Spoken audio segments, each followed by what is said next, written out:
shattered dreams. End of times ain't what it seems.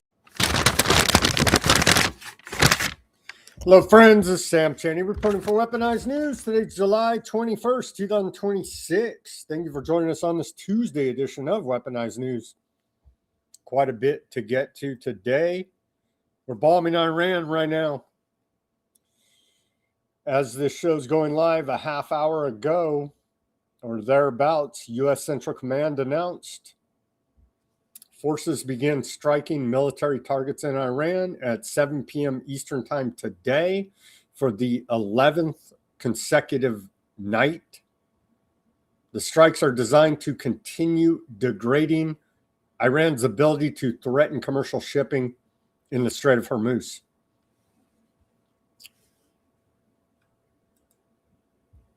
U.S. intelligence community says that there's no military solution to Iran. We're going to cover that report.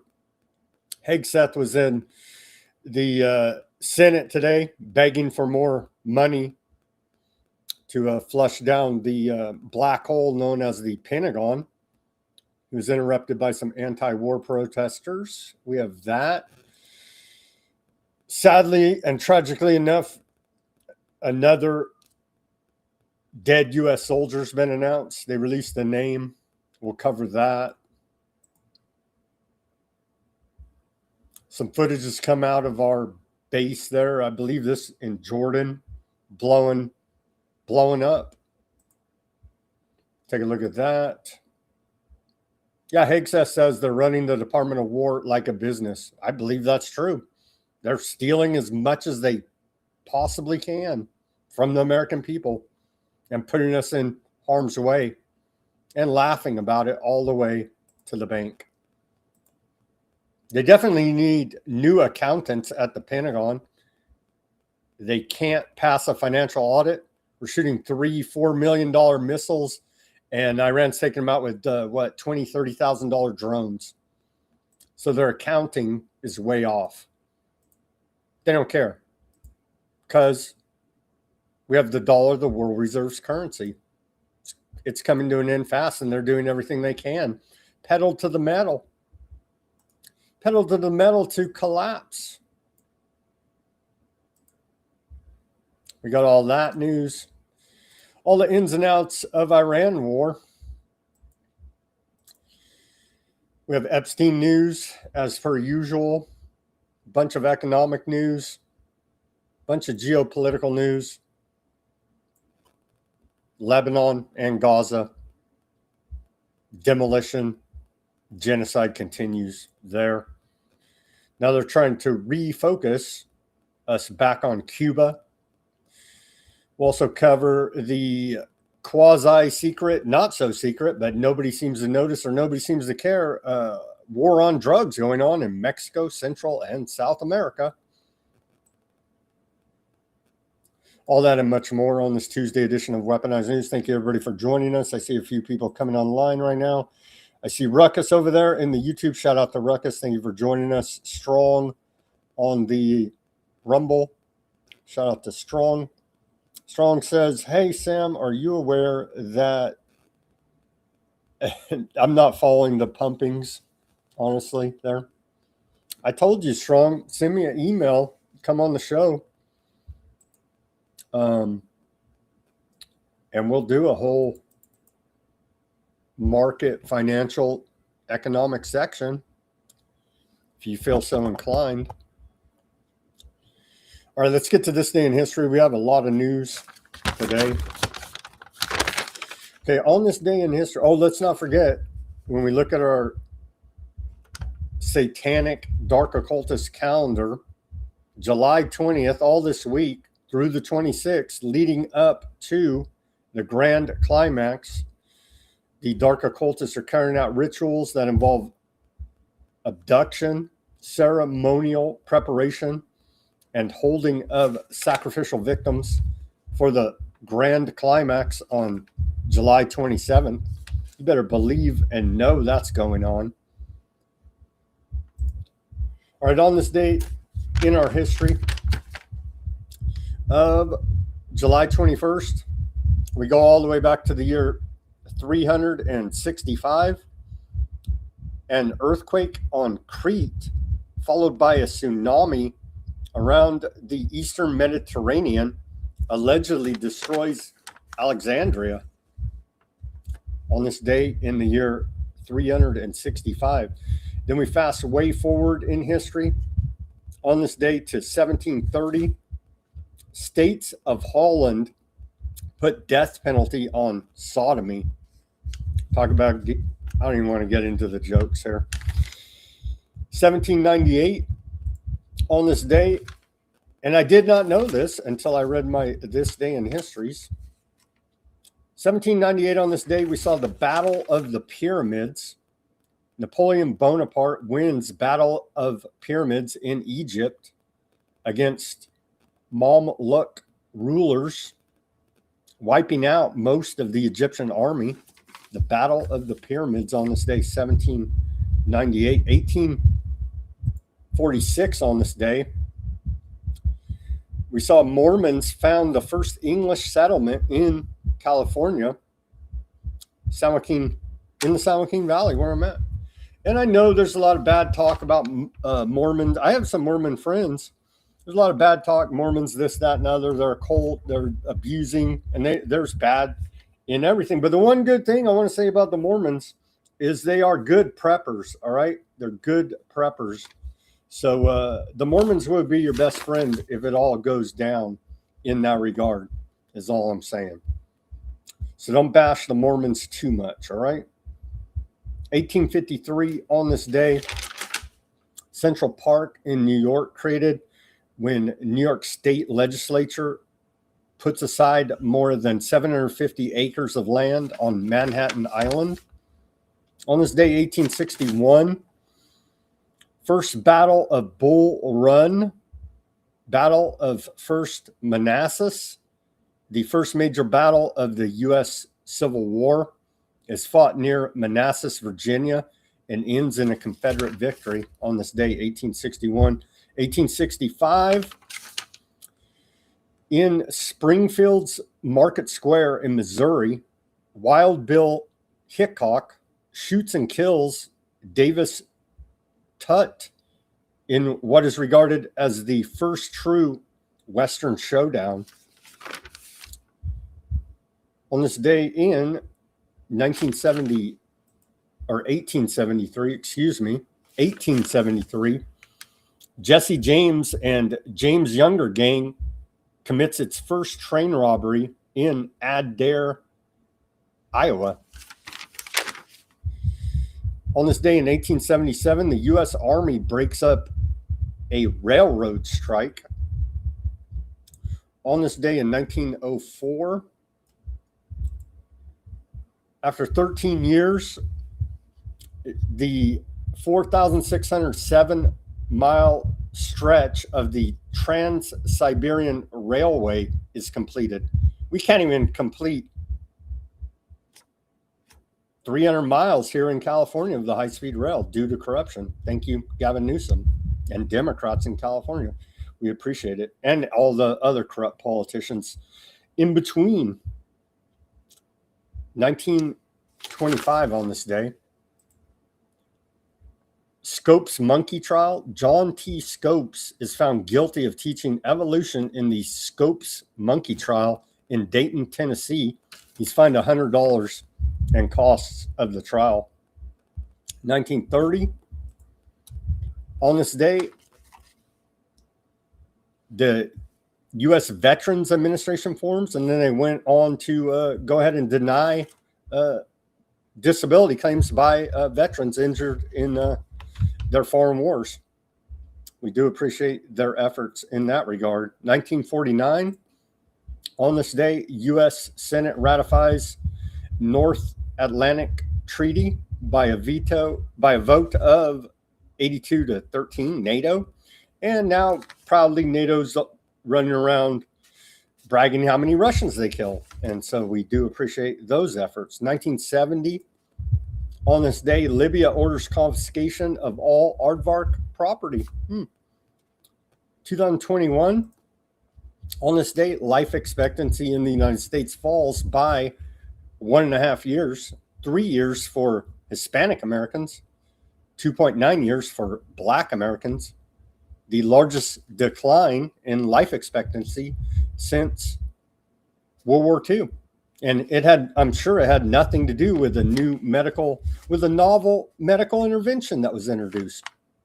Nothing to do with that whatsoever. Because we ignore in science the evidence that's right in front of our face. On this day in our civil liberties history, we go back to the year 1934. FDR's New Deal has mixed civil liberties record, says the ACLU. In its 1934 annual report released on this day, the ACLU argued that President Franklin Delano Roosevelt and his New Deal had a mixed record on civil liberties. On the positive side, there had been no wholesale suspension of civil liberties during World War II, as there had been during World War I. The main reason was that it was a popular war with no significant opposition to suppress.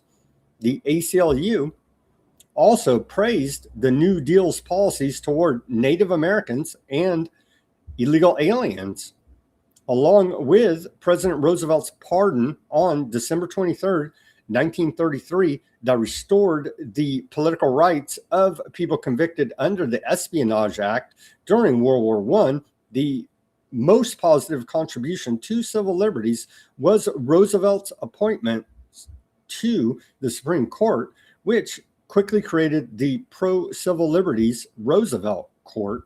On the negative side, however, FDR did not support civil rights bills in Congress because he felt he needed the votes of Southern segregationist members of Congress. He also did not support organized labor and even tried to undermine the congressional approval of the Wagner Act, which proved to be the, quote, Magna Carta for labor, guaranteeing workers the right to unionize. And on August 24th, 1936, he authorized the FBI to resume political spying, which it had ended on May 13th, 1924, on orders from Attorney General Harlan Fiske Stone.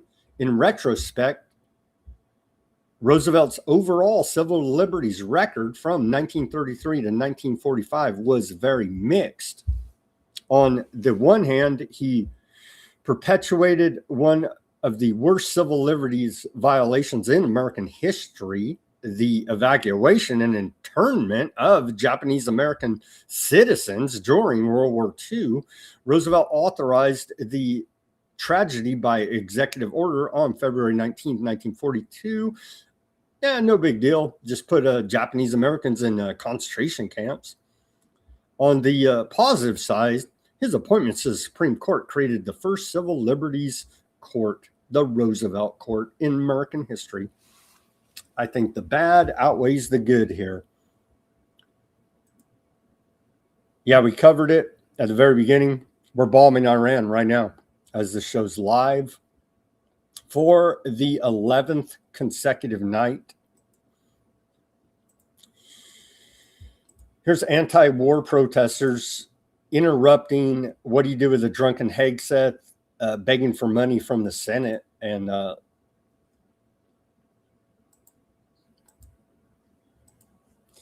here's that segue to the news. Base budget request. 1.5 trillion.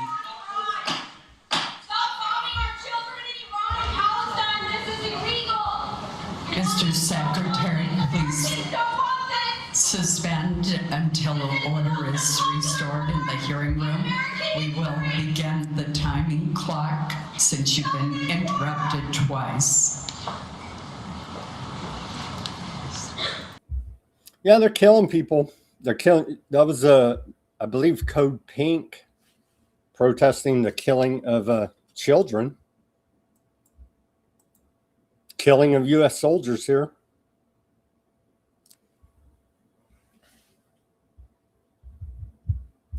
Department of War announced that Sergeant Michael Emmanuel Swinton, 30 years old, was killed in action. 2 days ago, July 19th, during a controlled detonation of a downed one-way drone at the Erbil Air Base in Iraq. Another fallen U.S. soldier there, tragically enough, horrifically enough. Here, it's alleged this fallen soldier, Isabel Gonzalez, was reported yesterday, and it's alleged they're mocking her on Aardvark Telegram group. Alleged Aardvark Telegram group goes viral for ridiculing the death of 19-year-old U.S. soldier Isabel Gonzalez. No sympathy, only mockery, with the caption, "This is the price for Trump's betrayal." The reaction under the post speak for themselves. And they're all laughing about a dead U.S. soldier there, our greatest allies. I know. Don't be an antiseptic. Just bend over and take it. The aftermath of Iranian strikes on U.S. military facility. I think this is the Jordan base. This is the Clash report. Pretty sure this is one of the bases in Jordan. Here's some video of the aftermath.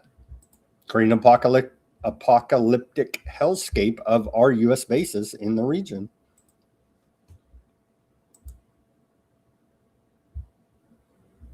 Iran leveled the joint. Yeah, they leveled the joint, and there's some more here. Still images, aftermath of Iran's strike.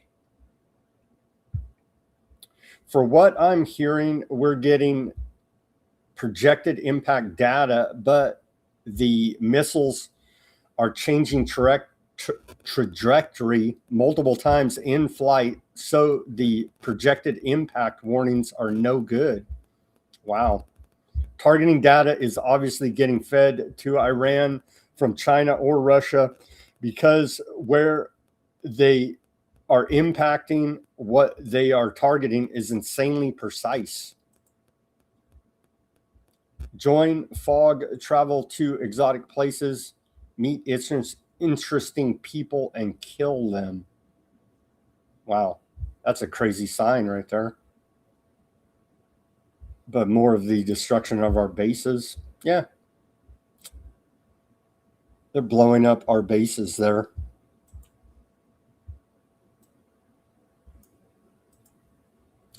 MTG tells Trump, "Go F yourself," over posting the Iranian death toll. Now Trump's trying to rationalize with the other wars. MTG says Trump is bragging about killing 18 U.S. soldiers. That's how I read this stupid post. The peace president went to war and is killing and wounding our troops. Trump posted, Afghanistan war, 20 years, 2,000 dead. Iraq war, 9 years, 4,600 dead. Vietnam war, 19 years and 5 months, 58,222 dead. Korean war, 3 years, 1 month, 36,574 dead. Venezuela war, 1 day, no dead. And Iran military conflict, 4 months and 8 dead.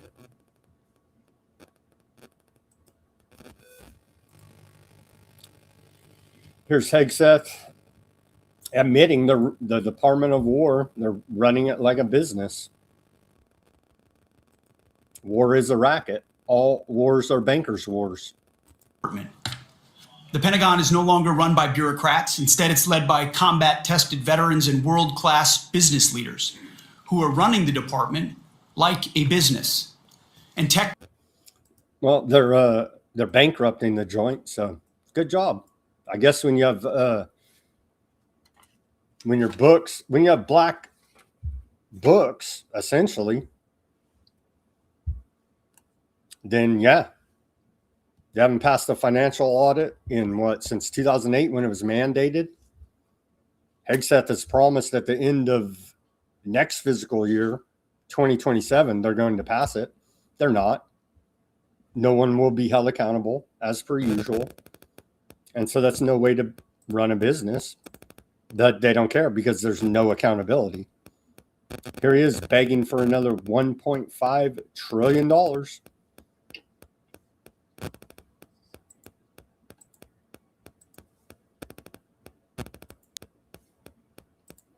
That means 1.5 trillion. Given the world that we live in and the disaster of what the Biden administration budgets gave us, not funding this department at 1.5 trillion, I believe, is the greatest threat that our nation faces. Either we invest in our warriors at this moment of step change on the battlefield and growing threats, or this is all just. Again, they haven't passed a financial audit. They can't pass a financial audit. The auditor said their books are unauditable.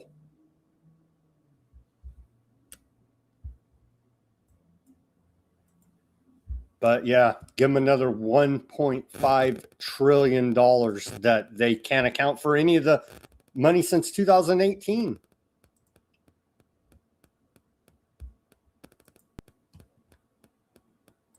If we left today, it would take them decades to rebuild, and I don't believe they could ever rebuild. And honestly, they haven't seen anything yet. We've been nice. I don't know if that's true. We've seen them rebuild bridges, rebuild rail lines in a few days, honestly. The latest round of strikes, I don't know, honestly, but the previous, before this current, was it 9-day run or 11-day run, excuse me, 11 consecutive nights of strikes. The previous, they rebuilt pretty damn fast. They did.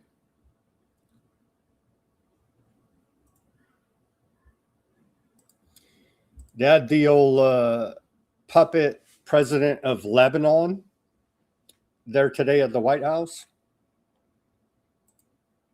Here's more from Hegseth at that meeting with Trump and the president of Lebanon. Something no president's been willing to do. 47 years, they build up a conventional capability like the North Koreans did. Remember, that's how North Korea made their way to a bomb. So much weaponry that no one was willing to stand up to them. President Trump was, and it continues to this day. Iran's been given every opportunity to negotiate, to show that they're reasonable on the Strait of Hormuz. But if they're going to shoot at commercial shipping, then we're going to hit them, as the president said, 10 times harder, which every night we're degrading them further and further. And the president has all the options necessary. If they want to talk, they can talk. Otherwise, they can deal with the War Department, and we're prepared to do that.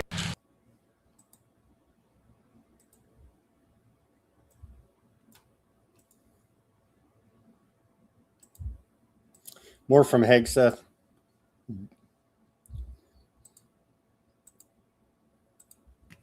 They say it every day. We've defeated Iran.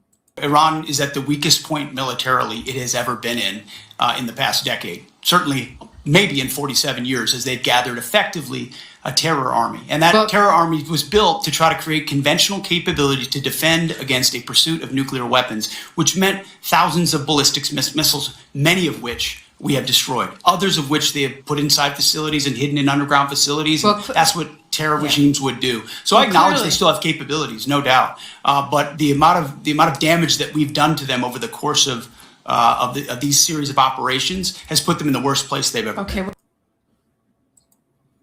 Terror regimes hide their weapons. How many secret bases does America have? Just saying. Here's a Joint Chiefs of Staff Chairman Dan Kane begging for the money too.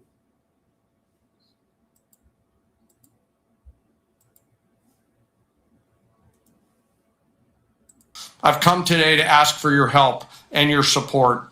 America's armed forces need $1.5 trillion to meet the military challenges of the future.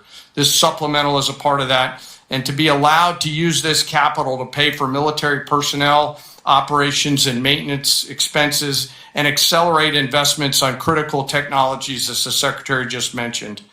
It is critical that we stay ahead of our adversaries, and we must have the funds before we're out of time. It's always urgent. Oh my gosh. Got to beat China. Here's Joseph Anoun, president of Lebanon. See if we could spy a Freemason handshake here. Nah, I don't know. It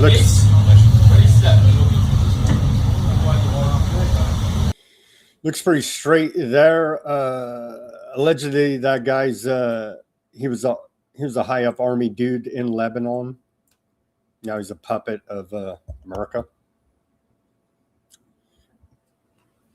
Trump says after meeting with the president of Lebanon, who has done a remarkable job working to transform his country, I'm hereby directing my administration to allow all U.S. airline carriers to fly directly to Lebanon so that Americans can easily visit this beautiful land.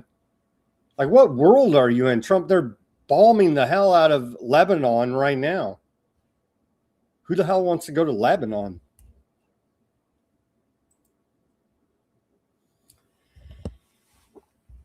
I swear, they act like we don't have access to international news. We don't have access to independent reporting from Lebanon, and just believe the lying freaking Department of War asking for $1.5 trillion.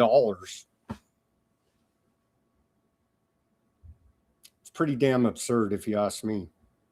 The IRGC said earlier today tactical radar systems in Al Salmon Base and Buaya Island taken out of operation as part of the ongoing efforts to clear the region of radar systems. Remember back the first round when they were claiming that these radar systems were being also used for weather manipulation, weather warfare? Remember all that? I do.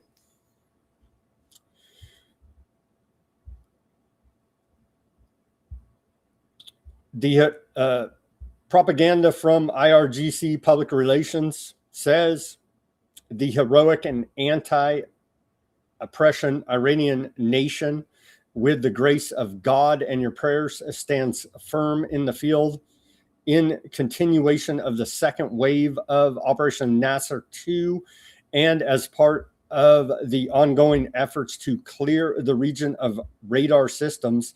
IRGC fighters attacked and destroyed an early warning radar and tactical radar system near Al Salim base and another radar system in Bud Ayan Island in Kuwait, effectively taking these systems out of operation. The operation to punish the aggressor continues, and there is no victory except from God, the Almighty, the Wise.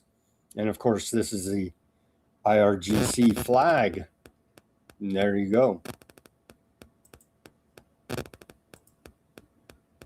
Iranian's former foreign minister, Mottaki, said they have used the rhetoric of a ground operation, whereas we possess the actual ground capability, which they lack. This ground capability means we can go and seize one of the American bases. This can be easily accomplished in Iraq, Kuwait, and Bahrain. In Iraq, these supporters are present for the American bases there, and they will enter the fray as well as for Kuwait. A massive group of Iraqi people will join in. Some of their operations against Kuwait were related to this. Kuwait is now openly stating that such actions are being taken. Therefore, I believe that seizing one of these bases, capturing 200 prisoners, and occupying the base would completely disarm America and prevent it from continuing the war. They had 40 million whatever turnout there in Iran and Iraq for old man Khomeini's funeral. Just saying. Dropsite News says, Jeremy Scahill, he says, the 3 M's against Trump. Iran believes 3 factors are working in its favor against the United States and Trump's war effort: munitions, markets, and the midterms. Yeah. Trump's pretty much said he doesn't care. He doesn't care about the economy. So have fun with the Democrats winning the midterms. The IRGC claims it destroyed Amazon data infrastructure in Bahrain with cruise missiles.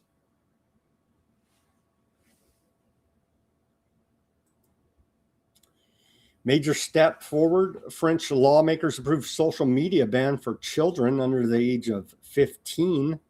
France's parliament earlier today approved a social media ban for children under 15.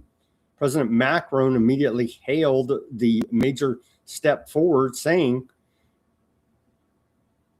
that France is leading the way in Europe when it comes to protecting our children and teenagers.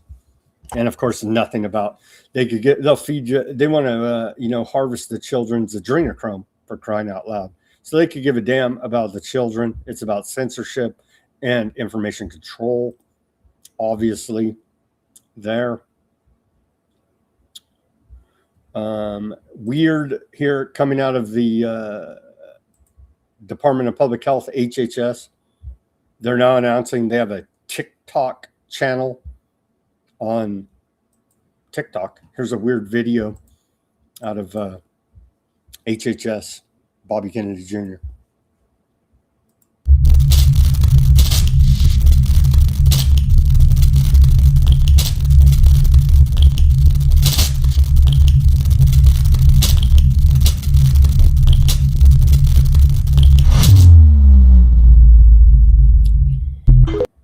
That's bizarre. We've had no accountability for the bat times. All the bat that they did to us. No accountability. So it's falling on deaf ears here. Maha.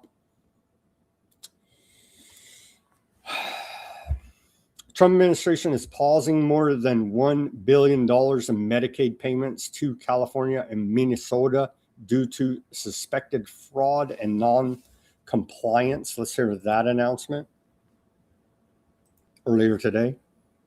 CMS is pausing more than $1 billion in federal Medicaid payments to California and to Minnesota because of suspected fraud and non-compliance. That includes more than $867 million for California and over $200 million for Minnesota. If those states want that money, they need to provide documentation that these payments are legitimate. The entire system's a fraud, but okay. We're blasting through the news today. On to the Epstein section. I guess the Tates fall in that section now as well. Andrew Tate will be charged with rape, sex trafficking, and pornography, including charges related to indecent images of a child, according to a report out of UK Telegraph. Flashback here. Trump slams his own supporters as stupid people for falling for what he calls the Epstein hoax. Remember that? Epstein survivors accuse Attorney General candidate appointed by Trump trying to get confirmed by the Senate to be Attorney General right now, Todd Blanche, of gaslighting in opposition letter. Let's watch this short report. Yeah, they should not confirm Todd Blanche. It's dead. Listen to the back and forth he got into with Blanche on this issue. Like I said, Senator, what and Senator Durbin talked about this, but I've talked extensively with you and other colleagues about potentially codifying so there's no weaponization fund, which is certainly something that could be done. And I wasn't meaning to insult this body, but just that in response to questions from senators about whether that could be done, we very much are okay with that. And so Senator Cornyn telling reporters after that exchange with Blanche, he was not really satisfied with the answers, and he is not committing to supporting Blanche when he comes up. They got a problem with Cornyn, who lost his primary there in Texas, so he don't give a damn. He's a lame duck. He's not going to be reelected. And also Tillis, I believe, is not running. I forget all the details. But he's a lame duck too, so he don't give a damn. And so those are the two Republican senators here now asking a bunch of questions, as they should, doing their job. The rest are just puppets that rubber stamp Trump tyranny.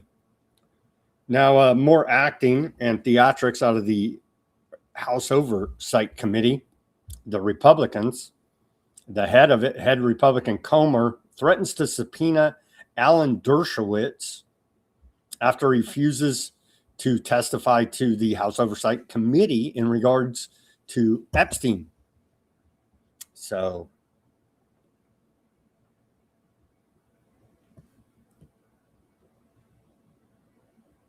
they all run around. They run around and act like they don't. They scream law and order, but then they act like they say, "Well, we're above the law, essentially, but law and order for you." And you jaywalk or spit on the sidewalk, they're going to throw the book at you. But these guys rape, murder, kill, death, destruction, and it's all A-OK. Don't be an antiseptic. The Gates Foundation met with Epstein about 30 times despite staff concerns. An external review says, there you go.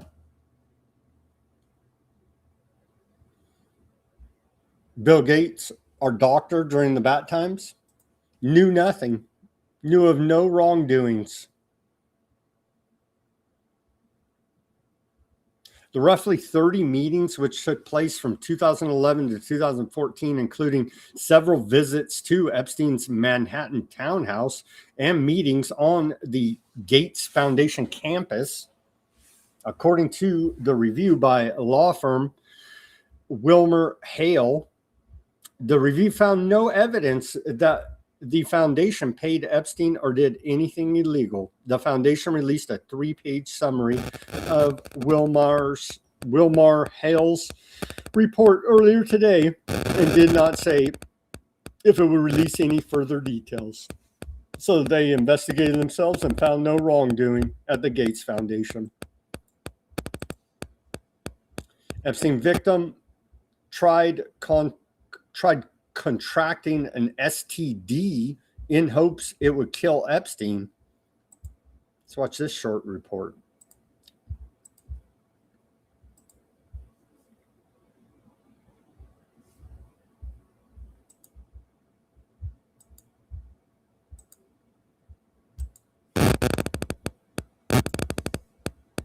You've told me that you thought this is not going to end until he dies.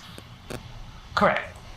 I ran around New York City as a child,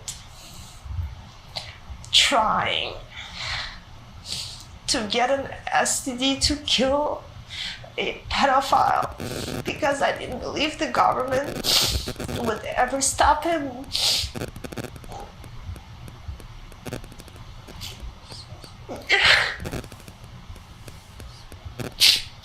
That wasn't my job to stop him. I don't know. Would an STD have killed him? It'd have to be something pretty serious.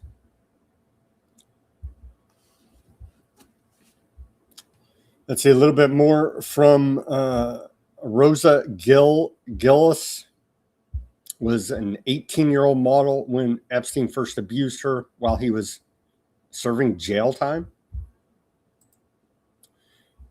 play a little bit of this clip from CNN report about it here. Come on. Pull-ups. Come on, Danny, let's go. Today is the day. Come on. What people know me for is a daughter, a sister, a wife, a coach. You would see me on the street and you'd never think that twice. Before dominating the fitness world, Rosa Gillis, a 4-time national CrossFit champion from Uzbekistan, began her career as a teenage model. I was really tall and skinny, and I was like kind of awkward looking girl. In 2008, Rosa signed a modeling contract with MC², the agency founded by French agent Jean-Luc Brunel. After moving to New York City in May 2009, she immediately owed the agency money for her visa and rent. Your debt is just growing and growing. Totaling over 10 grand by the end of the summer. As an 18-year-old girl, it's scary. That summer, Rosa was sent to West Palm Beach for photo shoots at Jeffrey Epstein's mansion. She learned soon enough the power that Epstein had over her modeling career. He goes like, I'm financing the agency. I gave him $1 million to start the agency. Later that summer, as Rosa was struggling to book modeling jobs, Epstein made her an offer. You should come to my office in West Palm Beach or downtown Palm Beach, and you work for me as a secretary. What I was told, all I do is pick up the phone and say, Florida Science Foundation, may I help you? Unbeknownst to Rosa, Epstein had just pled guilty in Florida to soliciting prostitution from a minor. He was serving jail time on a work release program. The first weekend at Epstein's office, Rosa was asked by another woman to massage Epstein's feet. He gives me his foot, and I'm looking at his foot, and it has an ankle monitor on.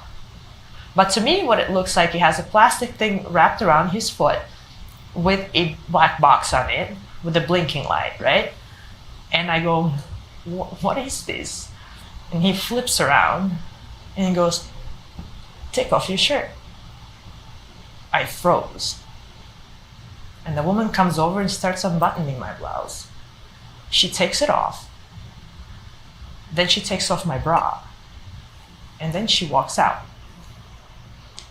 I sat in that room, staring at the bottle of a Fiji water, while a man was groping me and masturbating, and then when he was done, he stood up and he left. I couldn't scream, I didn't ask for help, and I thought this was all a dream. I sat back at the table, and I answered the phone calls, same exact way I did before. I never told any soul about this. I thought I'm going to die if I do. Rosa says Epstein abused her in Florida every weekend after that. She is still haunted by an encounter she had one morning at Epstein's mansion with a man in uniform, someone she thought was a sheriff. I thought to myself, thank you. This is going to be the day that this all stops. Followed, the sheriff walked in, Jeffrey. They giggled, they laughed together, they buddied it up. I just stood in the kitchen looking at this sheriff, thinking to myself, at some point he's gonna turn to me and be like, who are you? And he walked out. Didn't say anything to you? Nothing. And then I figured it all out. He's currently serving his sentence while he's doing the same thing to everybody, and nobody's there to help us. But the FBI can't find, and the DOJ can't find any evidence.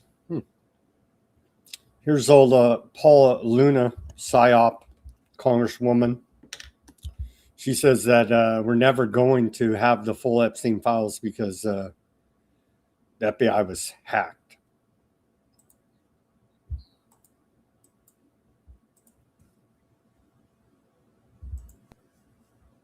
I was also literally the only member of Congress leading the charge on declassification of the Jeffrey Epstein files in January of last year. And then ultimately what I saw, and this could probably be an entire new segment between you and I on like what actually transpired, but we uncovered destruction of evidence under the former deputy director of the FBI.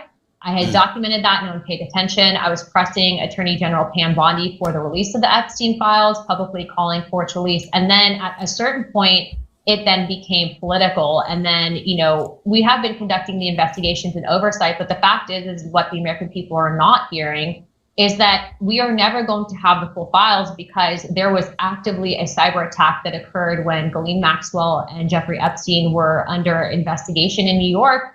And people seem to forget that happened. So I actually don't think that we have the full deck of cards here specifically pertaining to Jeffrey Epstein. And I was actually in the room with members of Congress, both Democrat and Republican, the Speaker of the House, and then some of the victims and the victims' attorneys when... What a load of bullshit. You ever heard of backing up your data? And still, even if it's true, that level of incompetence, no one gets in trouble. Back the blue, bro. Pretty amazing. On to the economic section. The Trump economy is doing better than the media want to admit. The White House posts.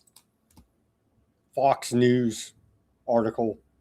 Ridiculous. Main Street knows. We have to go grocery shopping. We have to put food on the table. We have to put fuel in our vehicles and so on and so forth to eke out a meager existence. The economy's shit. It's horrific. The inflation is out of control. But it doesn't matter because we have to beat our rivals in all these made up Arizona, races. today is your day. President Trump's following a simple logic. The military requires a generational investment to deliver on peace through strength. We know the best way to create peace is to prepare for war. That's Orwellian bullshit. We need a generational investment for peace through strength. To deter it. And that's exactly what the Department of War is doing, building a force so capable that it would be absurd for anyone to challenge it. As the direct result of neglected priorities and gross negligence that ignored threats left over from the previous administration, President Trump inherited a set of global and domestic crises, deferred maintenance almost across the board. Instead of steering the ship through gathering storms, former leaders let our military languish through social experiments and globalist appeasement. Sheer weakness. Under President Trump, we have built a different type of department. The Pentagon is no longer run by bureaucrats. Instead, it's led by combat-tested veterans and world-class business leaders who are running the department like a business.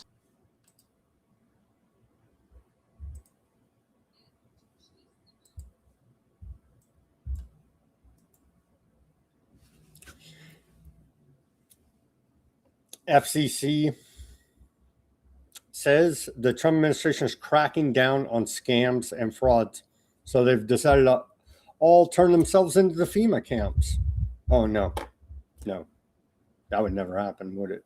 It's what should happen if they were honest on cracking down on scams and frauds. They'd all turn themselves in because they're all scams and frauds. He went on to say, pleased to join Secretary Bissett and FTC Chairman Ferguson today as we convened leading telecom and tech providers to combat the scourge of illegal robocalls. They always say that, right? But yet there's still a million of these BS spam calls. Billions upon billions of scam calls and texts are now getting blocked, and we are accelerating the process to build and scale new solutions. I hope they do something about all these spammer calls, that's for sure. But I have a sneaking suspicion the more they turn the screws on everything's digital, whether it's hacked, I don't even believe that. They're selling our data. They're selling our data. Okay, continuing here. The economy's great, according to the War Channel, Fox News, and the White House. Trump, they're lying criminals. But according to Main Street and the rest of the world out here, it's quite horrific. Longtime ESPN announcer axed after 33 years.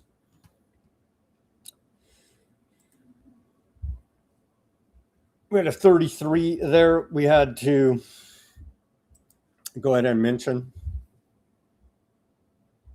Report out of Bloomberg, the surge in market leverage stemming in part from the massive growth of leveraged exchange traded products, retail margin accounts, and hedge fund deposits at prime brokers is stoking worries that it may exacerbate the next crisis. The demand to borrow money has driven an unusual mid-year spike in financing costs, which have reached the highest levels since December of 2024. 90% of American adults under the age of 40 say buying a home now is harder than it was for their parents, according to Pew Research. But they say, hey, just, don't drink that Starbucks coffee and stop eating lunch, breakfast, and dinner. And then you can save up, even though inflation is destroying any savings you have. And somehow, some way, in this corrupt economy, you may become housed. Again, Iran's IRGC claimed that it launched cruise missiles at Amazon's central data infrastructure in Bahrain. That was reported by CNBC. Is the IRGC, they have before, in the last round, they're targeting technocracy. Treasury Secretary Bissett said, with government stakes in companies, we are trying to create market signals. They're literally rigging everything. A merger of corporate and government interest is fascism.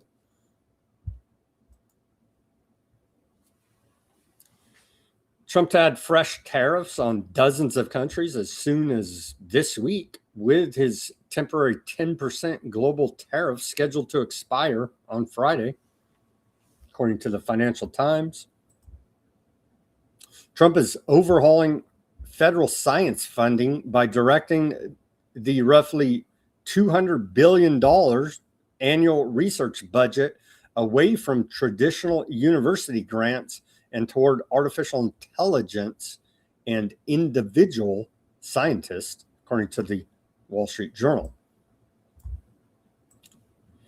5 tech giants are hiding $1.65 trillion in AI debt. The Next Web reports here now, using the trick that toppled Enron. 5 of the biggest U.S. tech giants are carrying $1.65 trillion in debt that does not show up on their balance sheets. More than the debt that does. It is bankrolling the AI data center boom. It is perfectly legal, and it uses the same accounting trick that brought down Enron. This article goes on to say, look at what Alphabet, Microsoft, Amazon, Meta, and Oracle officially owe, and the numbers seem large but manageable. Look off the books, and a second bigger pile of debt appears. A Nikkei study put the hidden figure at $1.65 trillion, up roughly 8-fold in 4 years. It is more than the $1.35 trillion the 5 report outright. The money tied up in off-balance sheet vehicles, the same kind of structure Enron used to hide debt before it collapsed 25 years ago. Back then, it was fraud. Now, tightened rules and fuller disclosure make it legal. The tools are still there, though. Enron's crime wasn't having special purpose vehicles. Analyst Gil Laria told Bloomberg Law Enron's crime was hiding them. How it works. The mechanics are simple. A company packages the debt for chips, servers, and power into a separate legal entity, often a joint venture, so the cost never flows through its own accounts. Take Meta's Hyperion data center in Louisiana. Meta and Blue Owl Capital both put equity into a separate structure that took on $27 billion in debt. Meta is the sole tenant, yet argues it does not have to record the debt because it is not the one who must find replacement tenants. Oracle has $260 billion of future lease commitments that will eventually land on its books. NVIDIA carries $119 billion in purchase obligations. Alphabet and Microsoft keep their vehicles off the books too.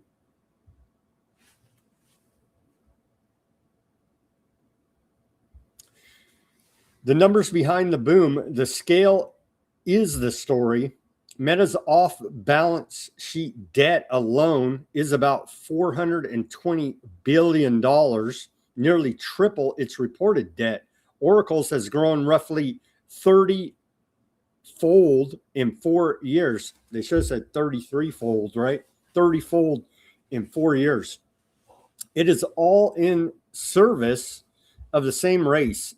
The industry expected to spend more than $3 trillion through 2028 building and equipping AI data centers, much of it financed against the chips inside of them. Why it matters now, the timing is awkward. 4 of the 5 report earnings in the next 2 weeks, and the reported debt will look tidy. The 1.65 trillion sitting in the footnotes will not make the headlines.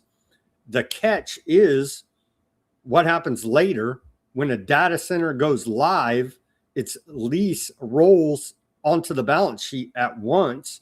If AI demand falls short, the facility is marked down and the loss lands on the lenders and insurers who funded it. So some already see the risk. S&P has cut Oracle's credit rating over stretched leverage, and both Morgan Stanley and Moody's have flagged the wider issue. What if one of these companies was a house of cards? Asked accounting consultant Tom Sells, and was propping itself up with this accounting treatment. Well, they obviously want us to lose the AI race to China, right? National security. Too big to fail, too big to jail. Privatize the gains and socialize the losses in this techno-fascistic economy they've created of fraud and off-balance sheet debt. Obviously, none of it's sustainable. They don't care. They're attempting to build out the surveillance state and bring about autonomous, weaponized Terminator-style robots to deal with anybody that says you're accounting fraud, apparently. Wowzers. What a giant disaster is right on the horizon here for us.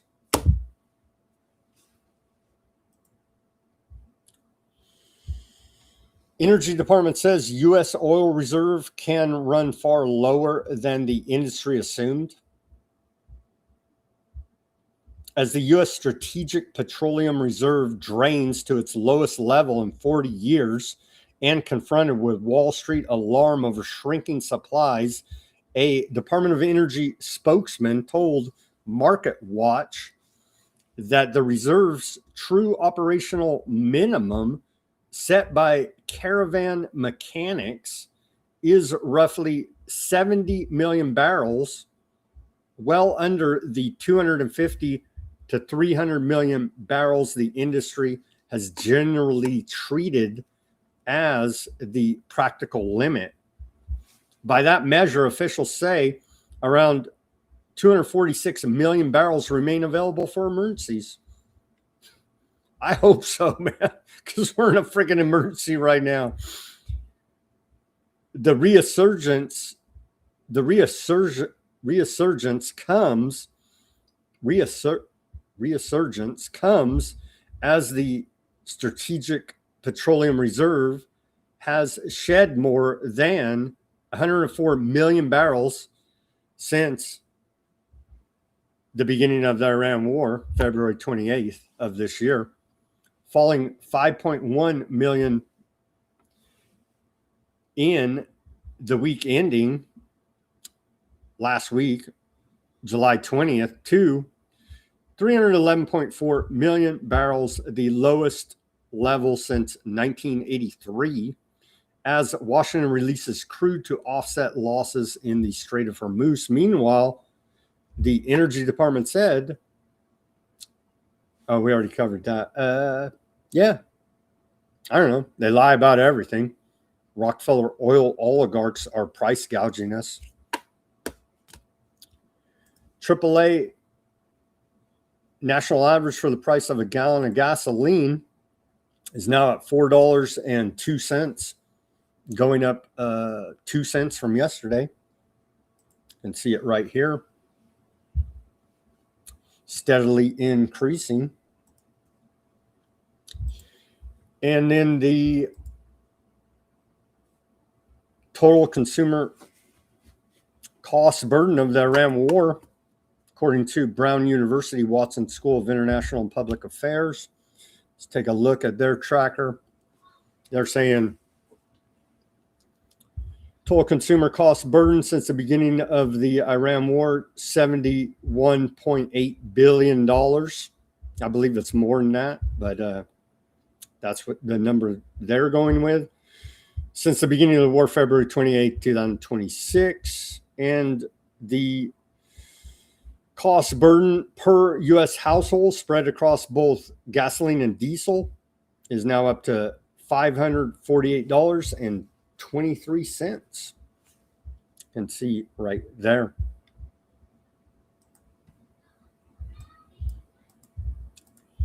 All right, let's take our live commercial break.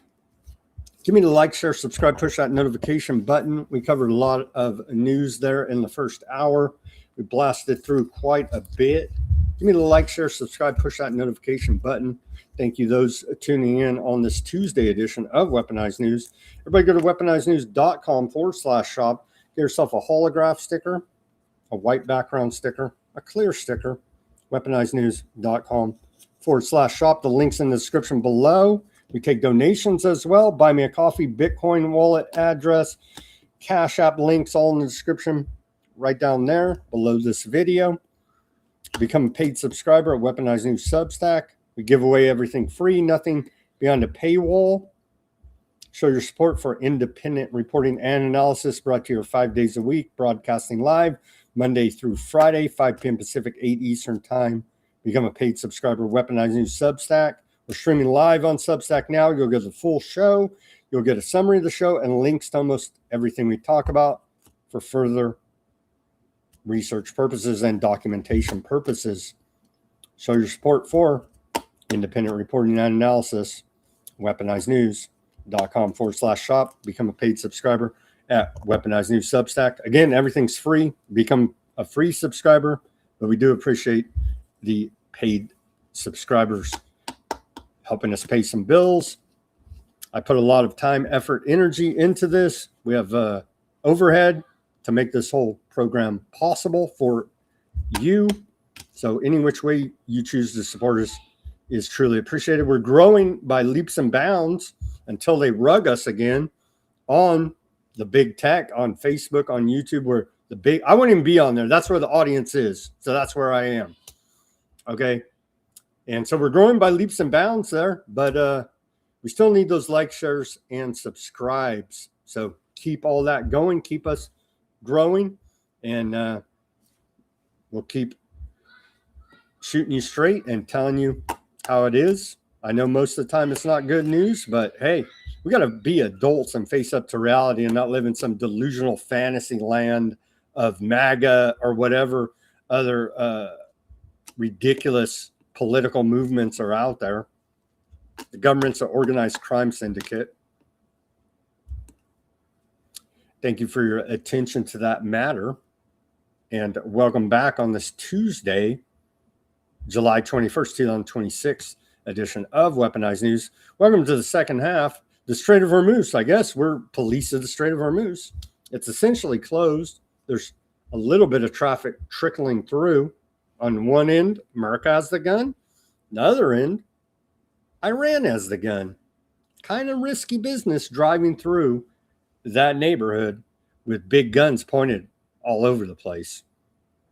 When Word AI says 15 crossings through the Strait of Hormuz yesterday, 11 inbound and 4 outbound.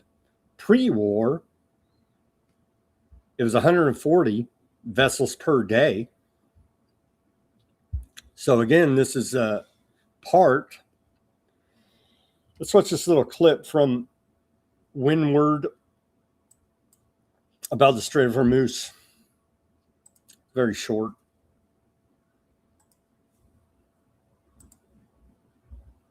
No audio here. 3 tanker strikes in 48 hours. Iran pushing to force all traffic through the northern corridor under its permission.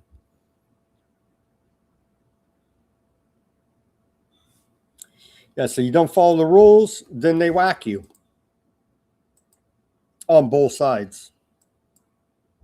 Very dangerous. And like what, 25% of petroleum, all these other inputs, fertilizer, all these other inputs into critical industries that make the world go round are essentially shut down. At the beginning of all this, the UN had estimated millions are going to starve to death in the third and fourth worlds because of this. Tens of millions of others are going to be forced into poverty. So it gets worse every day. And we haven't even seen the repercussions of the beginning of this whole thing. And it keeps getting worse and worse by the day. Saudi tankers turn tail in the Red Sea amid Yemeni blockade.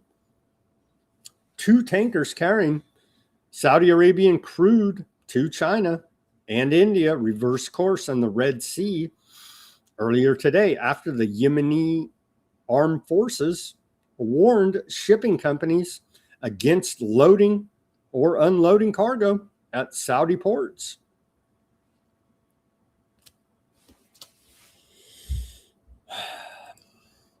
Here it is. Let's take a look at the map here. So, Strait of Hormuz right here, right? This is shut down essentially. All the trade coming from here, all zero essentially.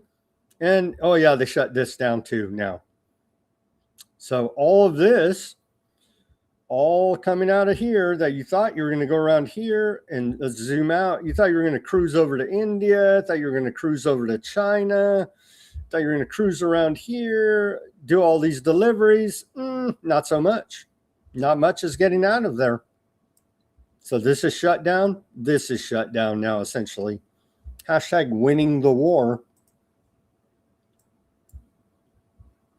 And it's by design. Let's hear war veteran and war correspondent Michael Yawn here now with Ben Swan give a little bit of a breakdown. about the engineered global energy crisis. It's not just there in West Asia, in the Persian Gulf. It's, or the Arabian Sea, I guess we could call it, and these different straits, the Red Sea and the Strait of Hormuz. It's not just there, it's everywhere.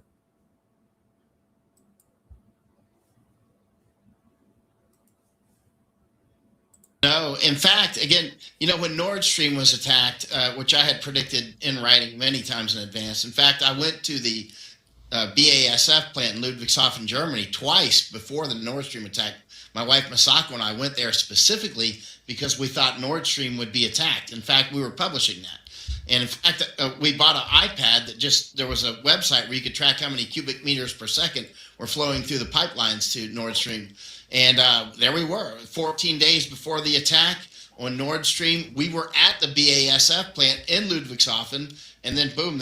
You know, I have two suspects on who blew up Nord Stream. It was either the United States or space aliens. It's quite clear who's doing it. Now, keep in mind, that's not all just an attack on Russia/Germany, because that doesn't fit the fact pattern.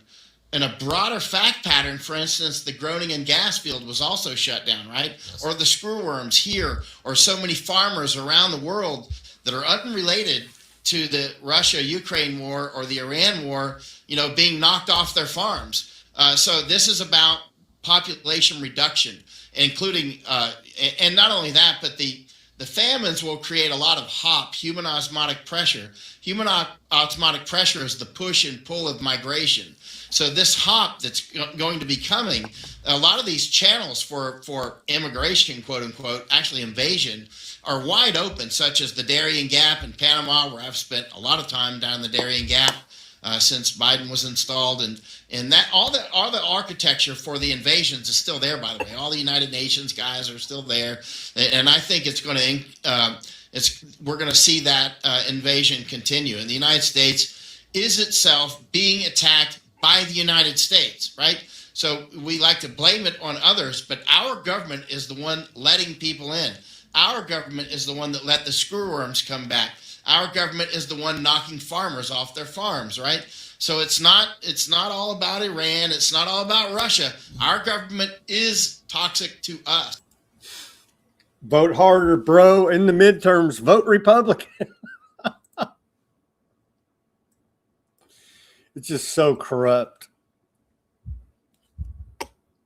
Andy Burnham, the new UK puppet prime minister, has approved the continued use of British military bases by the US for what the UK calls defensive strikes against Iran, maintaining Keir Starmer's policy of Trump escalating the conflict. Burnham backed the decision after ministers agreed at Friday's COBRA meeting, or COBR meeting, to keep Diego Garcia and RAF Fairfort available for U.S. operations. The move means British bases are likely to support the current wave of U.S. operations. Again, for those just tuning in, CENTCOM announced right before we went on the air, we're bombing the hell out of Iran right now. OpenAI is preparing to expand into aardvark land by establishing a business development presence, marking its first local operations in the country, according to Ynet News. So that's a great reason to, you know, pour your heart and soul out to OpenAI, because aardvarks are right there. So doesn't this make of it what you will? That's all I can say. You've been warned. U.S. and China to hold AI discussions in September ahead of President Xi of China's meeting with Trump in D.C. The United States and China are scheduled to hold intergovernmental talks on artificial intelligence this September, led by Treasury Secretary Scott Bessent on the U.S. side, and discussions will focus on mitigating the global risks of advanced AI models. They're getting ready to turn the screws on public AI access. And so the censorship here now is coming, because obviously we have to beat China in the AI war, even though there are meetings about it, and they're all laughing behind the scenes about how they're using it to bring about the scientific dictatorship and enslave the citizenry. But yeah, we have to give up all your rights, because we're in an AI race war, Cold War with China. So give up all your rights, when they're working together behind the scenes, laughing at Joe Blows in China and Joe Blows here in America. Ukraine reaches agreement to manufacture BAE system howitzers. Ukraine will manufacture L-119 howitzers in a deal that serves as a critical operational test for Kiev's ambitions to produce Western military hardware, including Patriot missiles.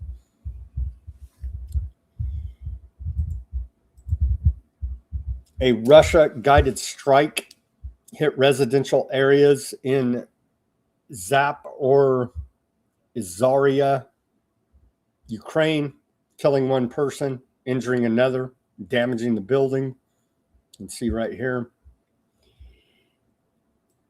They're bombing the hell out of each other, Russia and Ukraine.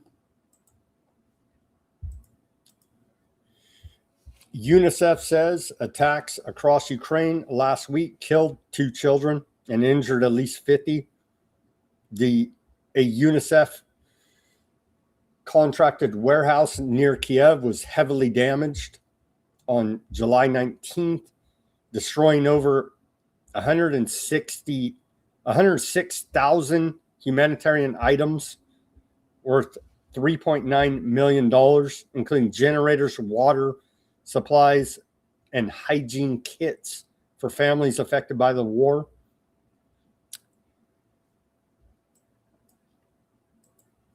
It's an ongoing trend and theme we're seeing now, targeting civilian infrastructure. Ukraine blew up Russia Amazon. Were they Wild Berries? Blew up one of their big logistics hubs. Zelensky fires Sarsky as commander-in-chief of Ukraine's armed forces, replaces him with Dept, who orchestrated infantry fighting vehicles ramming and driving over civilians in Mariupol in 2014. Here's that clip. Я визначив, що новим головнокомандувачем Збройних сил України стане Михайло Драпатий. Разом з Михайлом, Євгенієм Хмарою, Павлом Палісою визначили, як має бути оновлена конфігурація Генерального штабу Збройних сил України. Факт, що Олександр... So that was fun, right? That tank driving over that roadblock. That was pretty fun. No, it's quite horrific. The Russia-Ukraine war needs to end. It needs to end. On to Department of War. Meme of the day here. Ken Colvert, representative, posted this. He says, as chairman of the Defense Appropriations Subcommittee, I'm committed to initiatives like AP Fit that are part of our larger innovation agenda. I'm proud to have played a role in launching this program, which is delivering difference-making capabilities to our warfighters. And he's talking about this right here. AP Fit, the accelerate the procurement and fielding of innovative technologies. AP Fit program has proven its ability to bypass bureaucratic delays and deliver capabilities directly to the warfighter by transitioning over 100 critical technologies to date. AP Fit ensures the Department of War maintains absolute battlefield dominance. Wonder why we can't seem to beat the Houthis even. We can't beat the Taliban.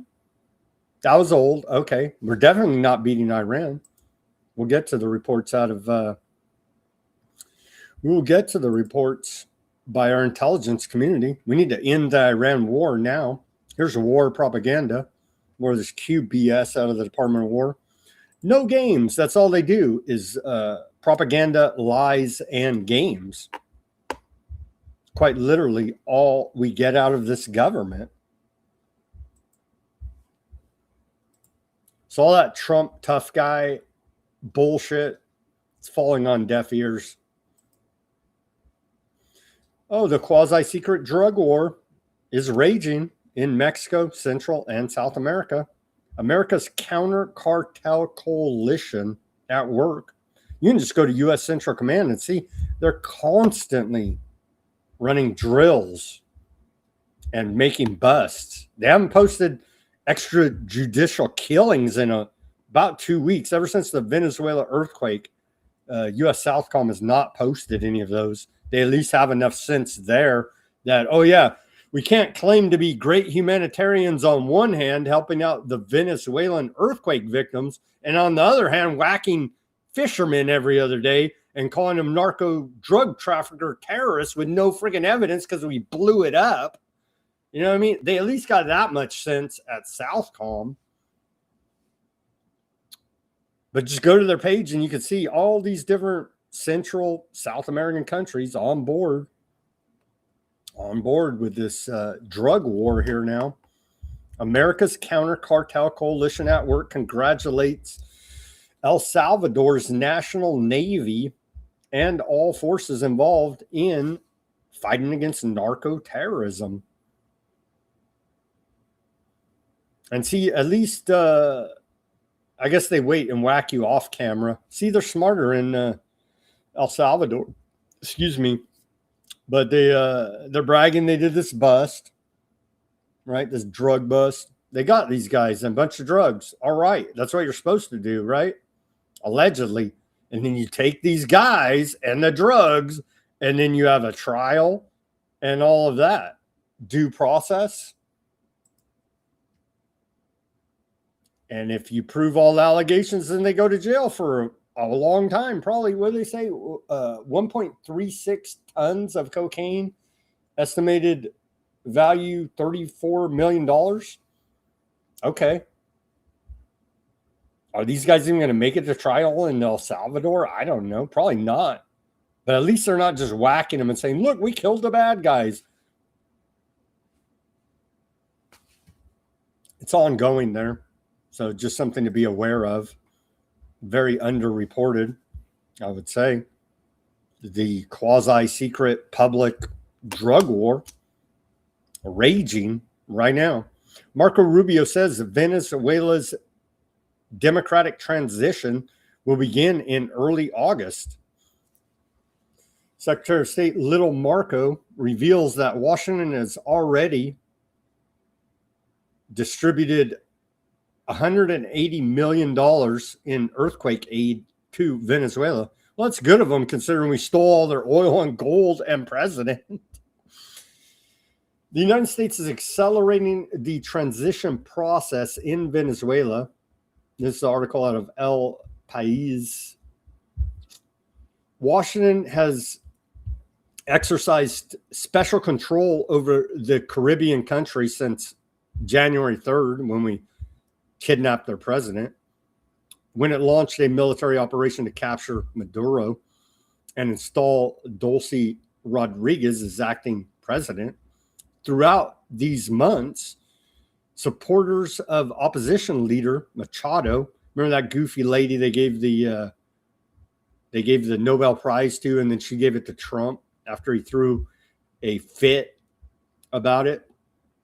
Machado, who is living in exile abroad, have called for her return so that she can assume power, assuming that she won the 2024 election.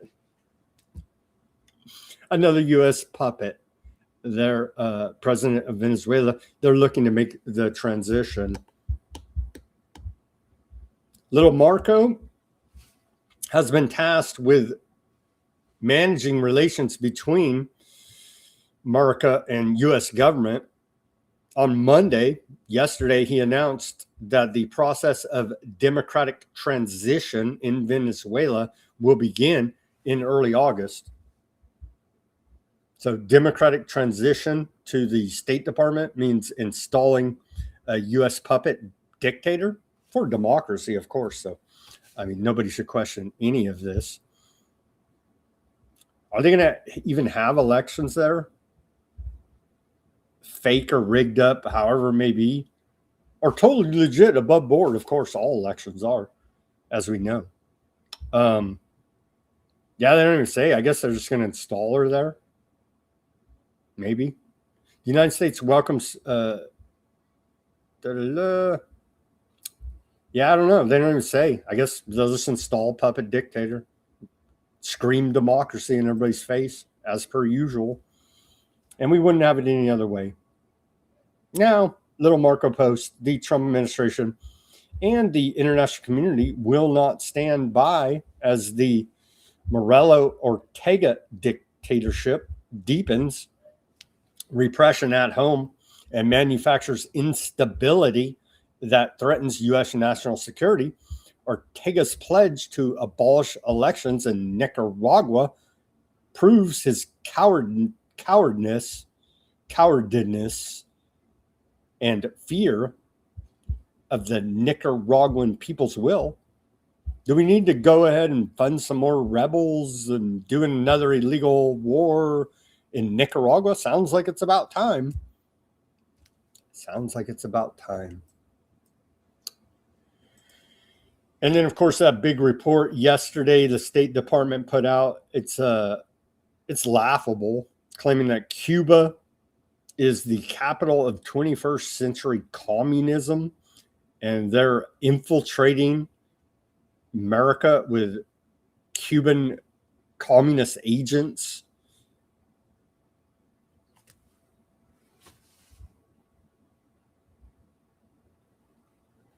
That's the claim in this big State Department report put out yesterday.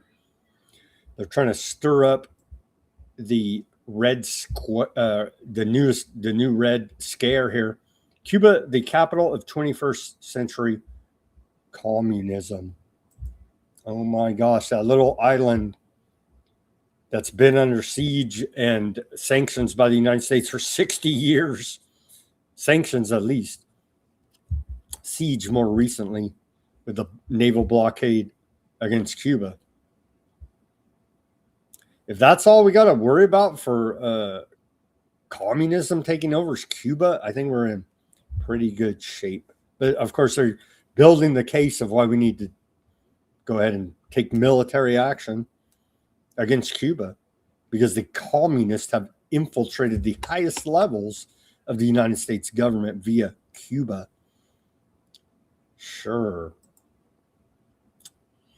Back to more serious news here now. The U.S. State Department issues a global alert urging U.S. citizens worldwide to exercise increased caution amid the war in Iran and its repercussions. Yeah, they put targets on all of our backs.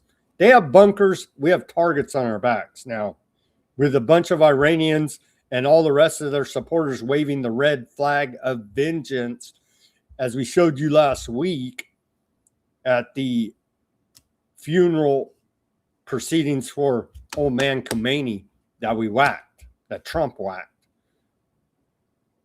So yeah, there's a bunch of pissed off Iranians, a bunch of pissed off other Muslims that were followers of old man Khomeini And so thanks to Trump, all of us Americans, we got targets on our back now. And we don't have armed security running around everywhere. We don't have any of this. We're on our own, as we always have been. The government can't and won't keep you safe. You're on your own. But be aware. Be aware the State Department's putting out this warning. Well, I guess we should feel thankful they at least gave us a warning.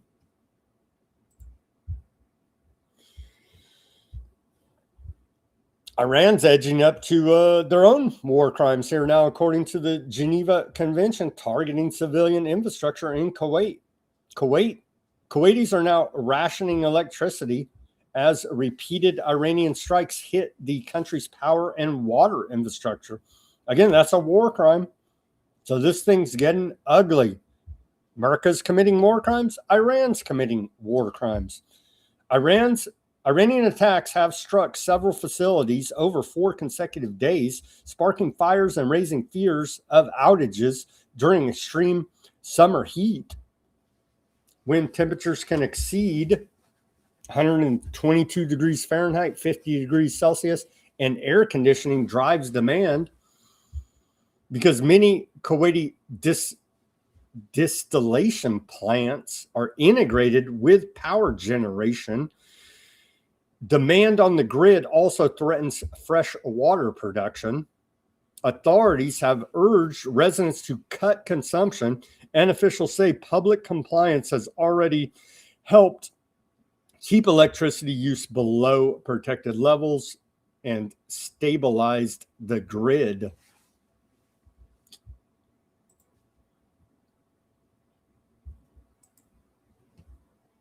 Kuwait reports Iranian strikes on power, water desalination.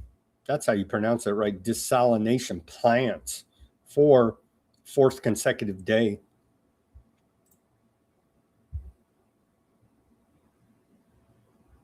So now Joe Blow, Kuwaiti suffering out of this deal.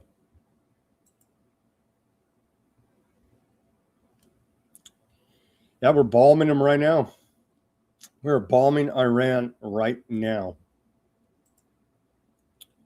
Washington Compost reports U.S. strikes unlikely to move Iran, intelligence reports say.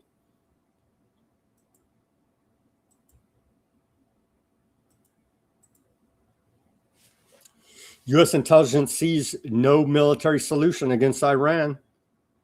New U.S. intelligence assessments cited by the Washington Compost concludes that continued U.S. military strikes are unlikely to force Iran to soften its negotiating position or significantly alter its policies.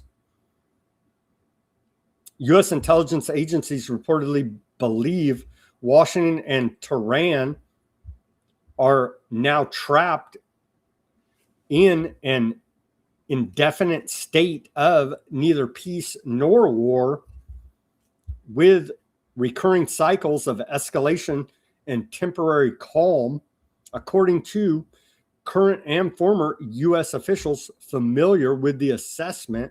The findings have already been briefed to the Trump administration, highlighting the growing dilemma facing Washington as the war drags on. The report, written primarily by the CIA, reportedly assesses that Iran's government retains significant resilience despite the loss of senior commanders and military assets in U.S. and aardvark land attacks. Yeah. A previous CIA assessment in May reportedly concluded that Iran could withstand a U.S. naval blockade for at least 3 to 4 months before facing severe economic hardship. Former U.S. intelligence official Jonathan Panikoff told the Post that the Trump administration appears to believe increasing military pressure will eventually make Tehran more flexible, but said that assessment is almost certainly incorrect. He went on to say that Iran's leadership has repeatedly demonstrated that regime survival remains its top priority and that Tehran is willing to absorb substantial military and economic costs. The report also notes that both Washington and Tehran have continued to signal openness to diplomacy through intermediaries despite ongoing hostilities and retaliatory attacks. U.S. officials cited by the Post also said they increasingly see internal tensions within the Iranian leadership between officials viewed by Washington as pragmatists and hardliners, particularly within the IRGC. Overall, U.S. intelligence reportedly sees no clear path to a decisive military victory, warning that the conflict is likely to continue through repeated flare-ups, negotiations, and renewed strikes.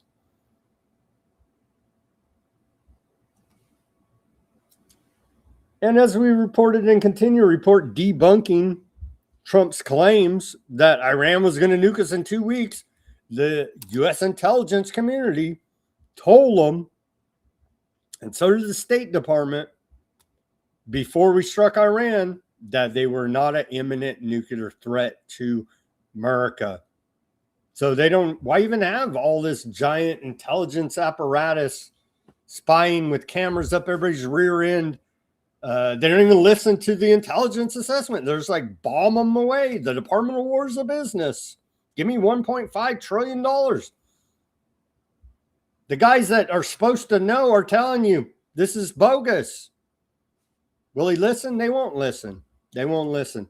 We need a 25th Amendment Trump's ass. He's unfit to serve. Here now. End the Iran war now as we're bombing them. End it. Stop it. Even Christian Zionist piece of trash, Mike Johnson, Speaker of the House, says we've got to wrap it up. We've got to wrap it up. Even this piece of crap, Mike Johnson, he was asked at a press conference earlier today at what point he will move to use congressional power to check President Trump's war in Iran. Johnson pointedly ended his reply by saying, "We've got to wrap it up in Iran."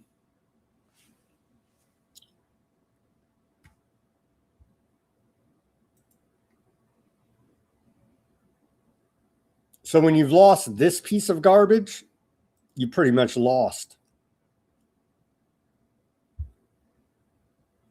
You've pretty much lost. But defiant Trump, we're bombing him right now as this show's live. So he needs to be removed from office. 25th Amendment. He's unfit for duty. He's lost his damn mind. He doesn't listen to Congress. He doesn't listen to the intelligence community. So Congress needs to do their job and remove his ass.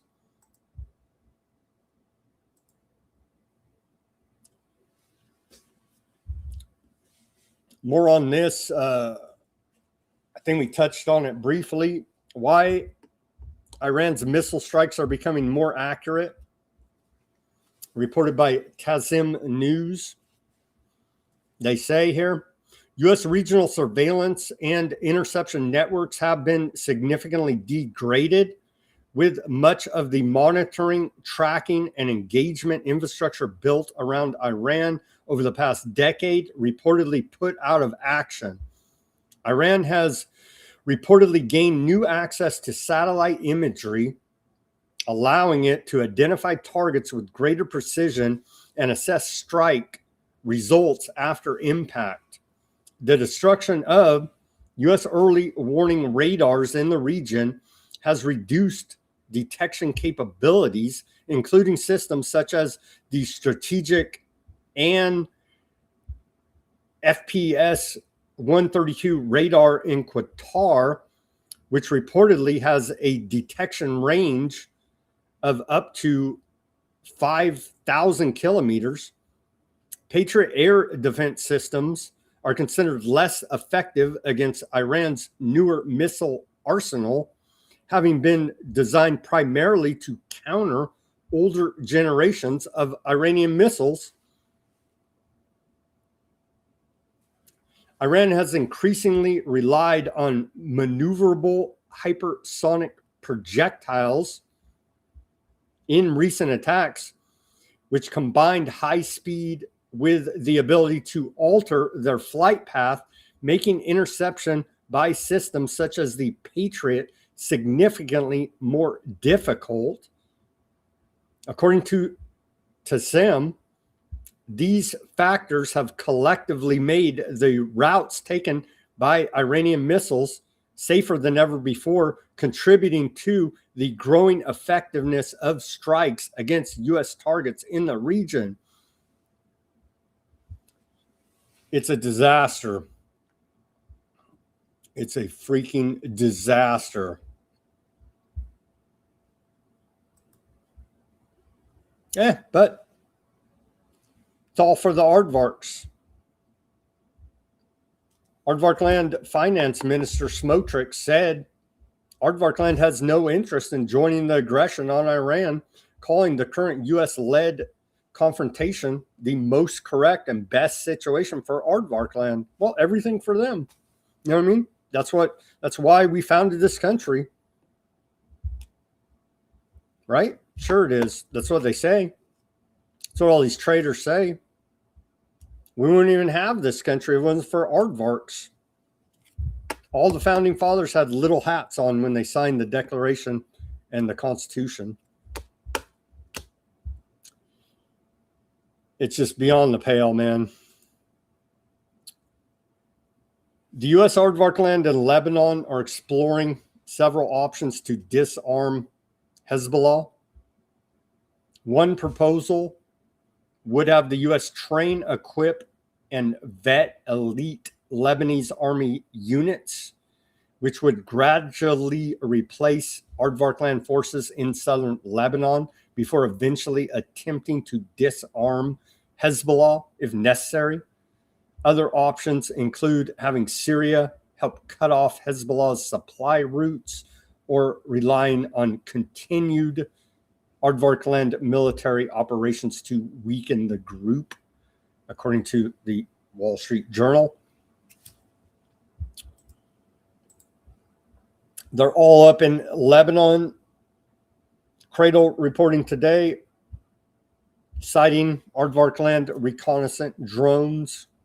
And you could see deep up in Lebanon right there.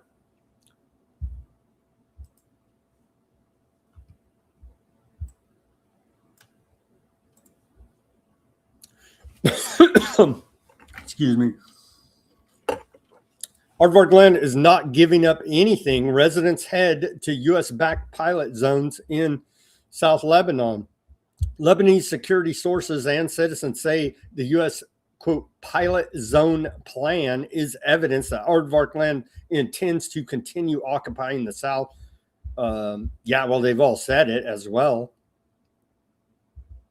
Scores of displaced Lebanese civilians made their way back to southern towns designated by Washington as pilot zones early today, as Lebanese armed forces deployed in the town of Zawatar al-Garbaya.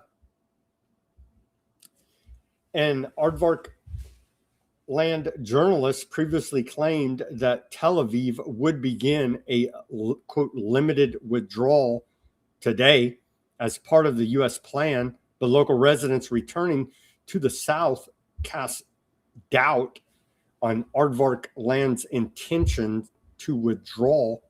Two of the so-called pilot zones were never occupied by Aardvarkland forces to begin with.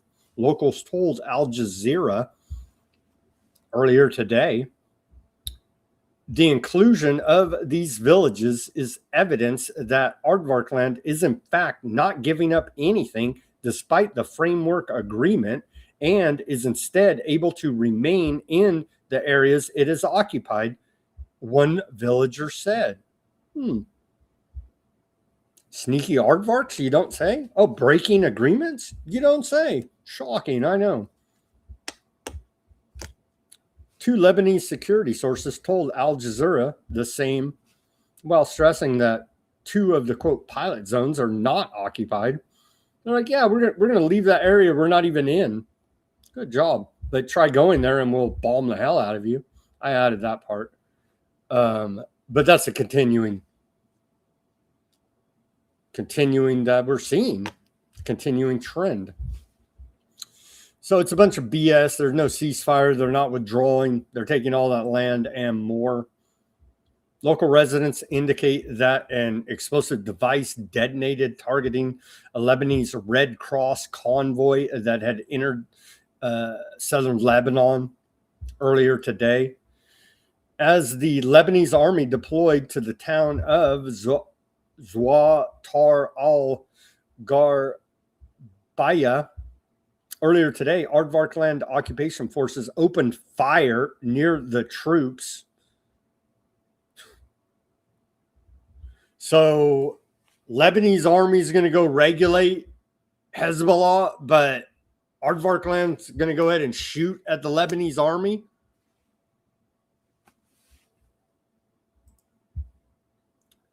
For the third time, Aardvarkland forces targeted the Ali al-Tahir highlands in southern Lebanon with artillery shelling. Concurrently, a massive explosion was carried out by Aardvarkland occupation forces in the area. And you can see the demolition bombing campaign is continuing despite this new deal.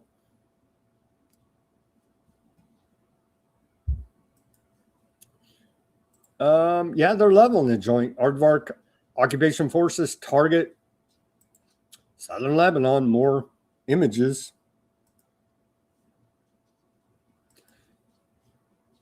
Yep. They're leveling the joint systematically. Aardvarkland occupation forces are deliberately setting fires to residential homes in southern Lebanese town of Tal Assa. Yeah, that's kind of their thing, is they're a bunch of arsonists as well. I don't know, Patagonia. Occupied West Bank, southern Lebanon. Burning residential homes. According to local reports, Aardvarkland occupation forces deliberately blew up a large commercial center on the outskirts of southern Lebanon, town of Kuwin, near Antata. The complex housed a supermarket, electrical appliance, and carpet stores, as well as a center selling local products and traditional provisions. So, yeah, they're taking out all civilian infrastructure. So you're not going to be able to live there because there is no infrastructure, and they may just shoot you in the face for the hell of it.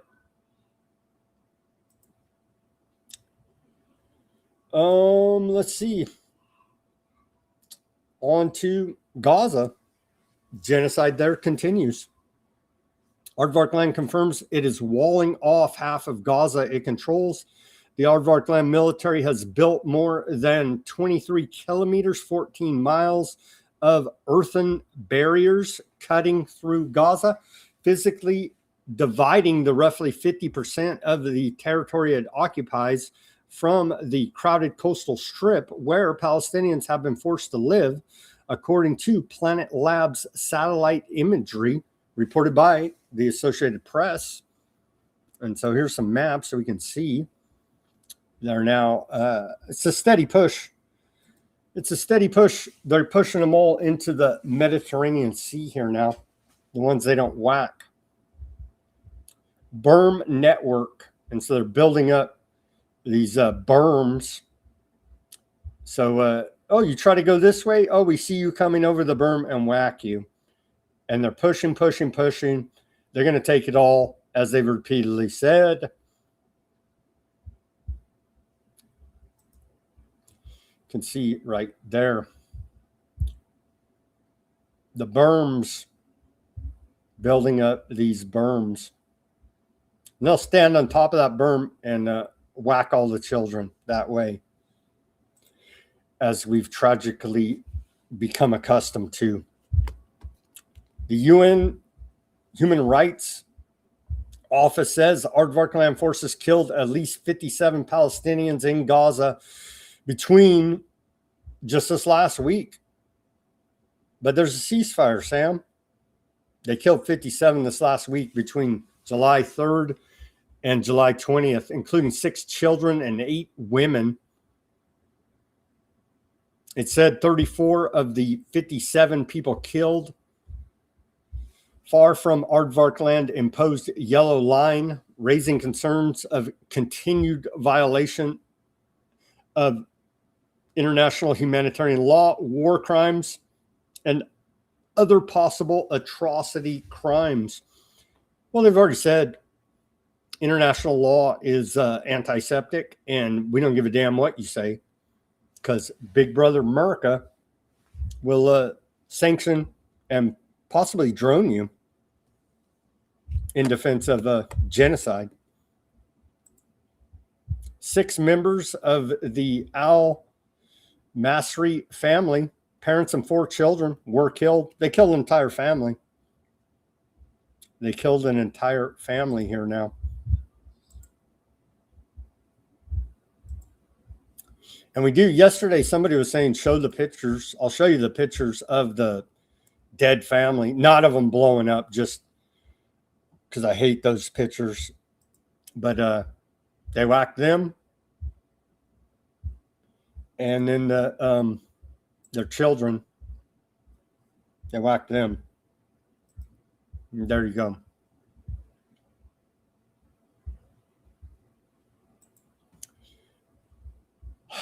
They killed that whole family.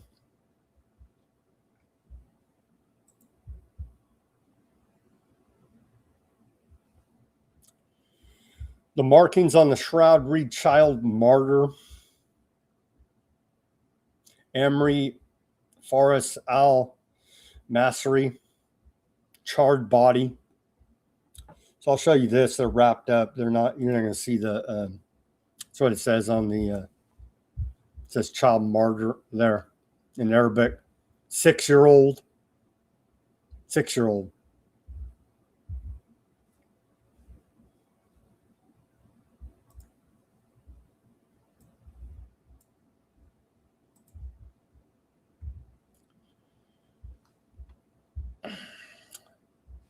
They killed a boy, 13, Naeem, Furial, girl, 11, Salma, girl, 9, and Amara, girl, 6 years old.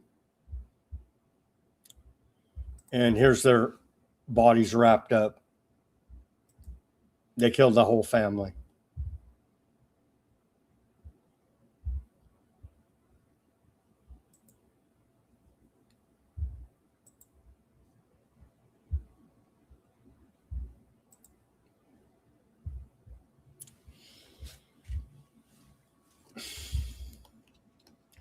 More reports going through the different killings.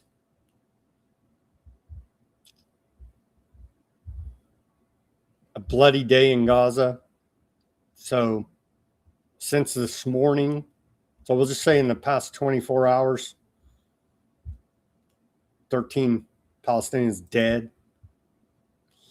So the Palestinian Ministry of Religious Endowment says Aardvark land settlers have carried out 45 attacks on mosques across the occupied West Bank since the start of 2026. 5 mosques were set on fire and 5 others were partially demolished or damaged.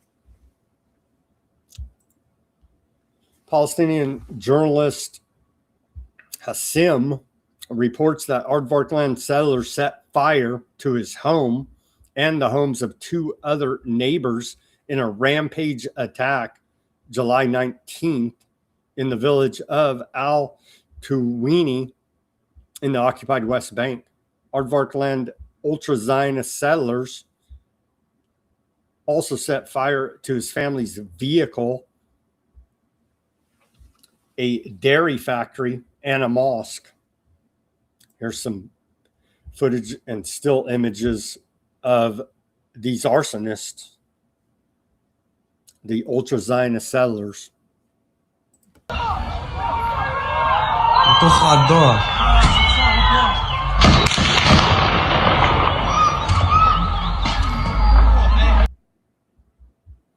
Burnt their car, attacked their house, or I believe that's a mosque, burned their car up.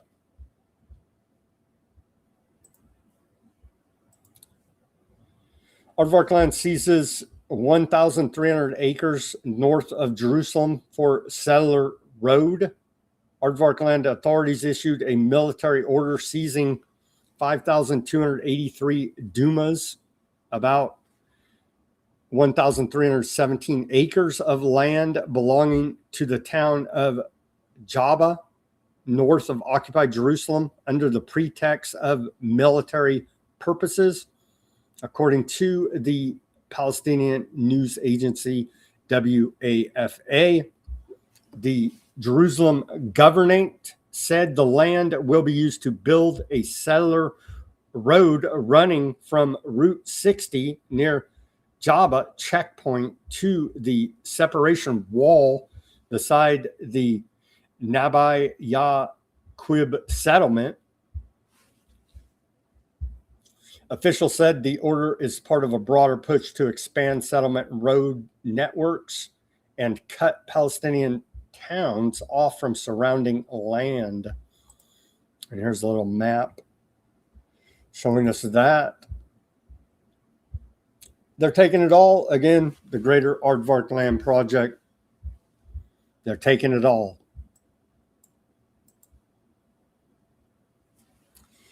The Jerusalem Committee of the Popular Conference for Palestinians Abroad warns that extremist Aardvark land settler groups are calling for what they describe as the largest ever storming of the Al-Aqsa Mosque on Thursday, July 23rd, coinciding with the so-called anniversary of the destruction of the temple.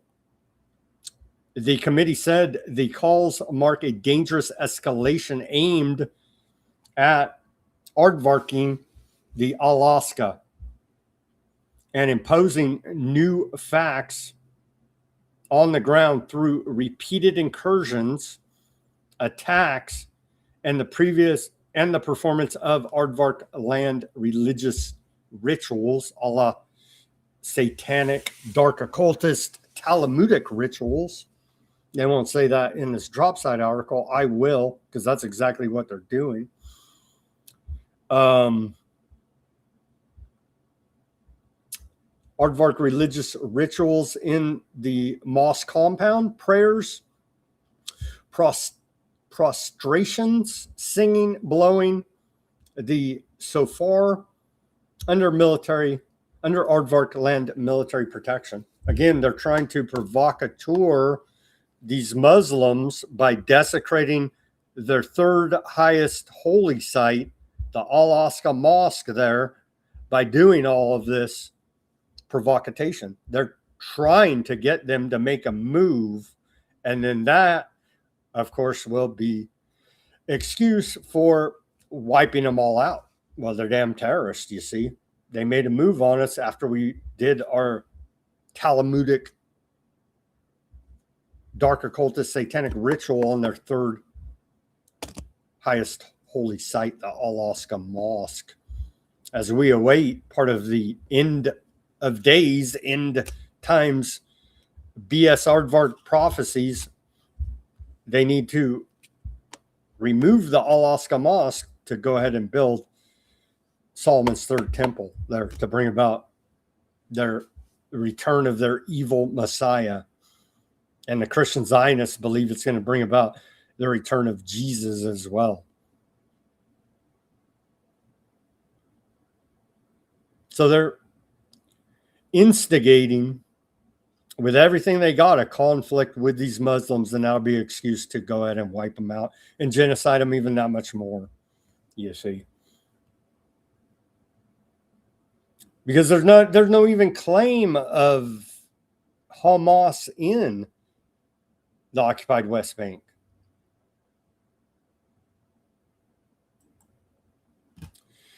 All right, that's all the reporting I got for today. Let's pray for peace as we're bombing Iran, as this show's live.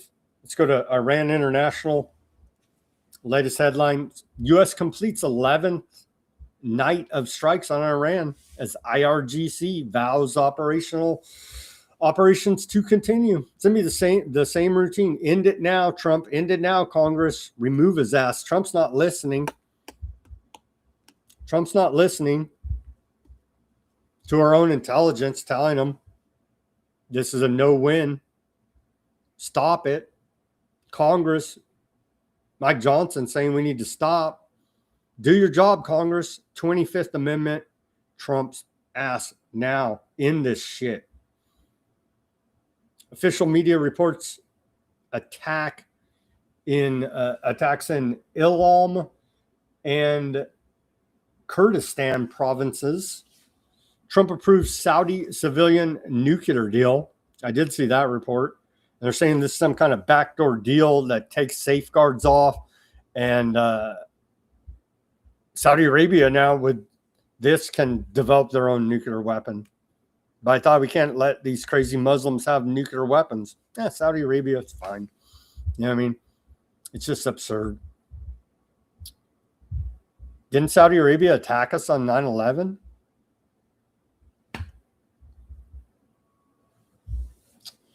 U.S. completes 11th night of strikes against Iran. That was quick because they barely announced like a half hour before we went live. They were beginning the attack. So they carried off those attacks in about 2 hours. I guess that's increased efficiency. But you can expect a retaliation against our assets in the region as per usual. And we're seeing increased precision of Iranian strikes on our bases in the region. Now this next goofball thing, that Aardvark lying intelligence is, they're trying to goad us into attacking this Pickaxe Mountain, and the thing's like made out of granite. They're like, that's where they're hiding their nukes. Really? Sending us on wild goose chases around Iran looking for nuclear fairy dust. They need to remove Trump. He's not fit for duty. He's lost his damn mind. Al Jazeera latest headlines. U.S. bombs Iran for 11th straight night. Hegseth says war has cost $37.5 billion. So about half, or even about half of what I've seen estimates well over 100 billion at this point. We spent a bunch of money on the latest bombing run, right? Sure we did.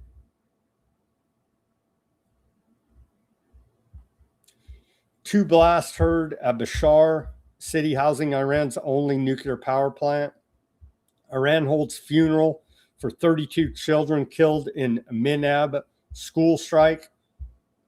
Air defenses activated in Tehran due to hostile threats. Ma'am Danny says New York City lacks legal power to arrest Netanyahu under ICC warrant. So a lot of talk out of him, no action. Obviously. There. All right, friends, thank you for joining us on this Tuesday edition of Weaponized News. Let's go over to Odysee channel. See if we have anyone over there in the chat.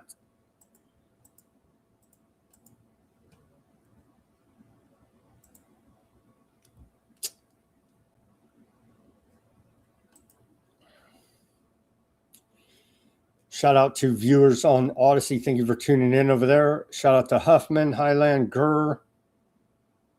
Who's this? Testicles. You do a good job. Oh, sorry for testicles. Well, thank you. That's a new one in the chat. Fat Bob says, unknown Trump administration people, frauds. No way. Honest brokers like Biden, Mayorkas, Blinken, our pals. Exactly. Oh, man. Oh, Fat Bob, I did watch that video you sent me about Scientology and the whole conundrum about if the IRS takes their tax exempt status, then they got to start looking at all the other religions, and that's why they're hiding under the cover. What was it? The Hernandez ruling, I believe. I have to look into that a little bit more. I did a little bit of research about it, and they try to explain it away. But I did watch that video, and I appreciate it, Fat Bob, about the tax and IRS stuff. The claim is that the IRS is breaking the law by not enforcing the Hernandez Supreme Court ruling, right? But if they did enforce the law on Scientology, then all these other religions, the big ones, then they would have to revoke their tax exempt status as well, and they don't want to go there. So the whole thing is a giant fraud, as you would expect.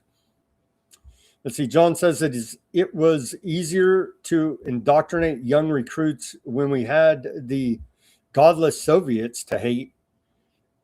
I once met a Russian man who served in Kamchatka. During the same time, I was stationed across the water on Atka. It was easier to hate him then? Yeah.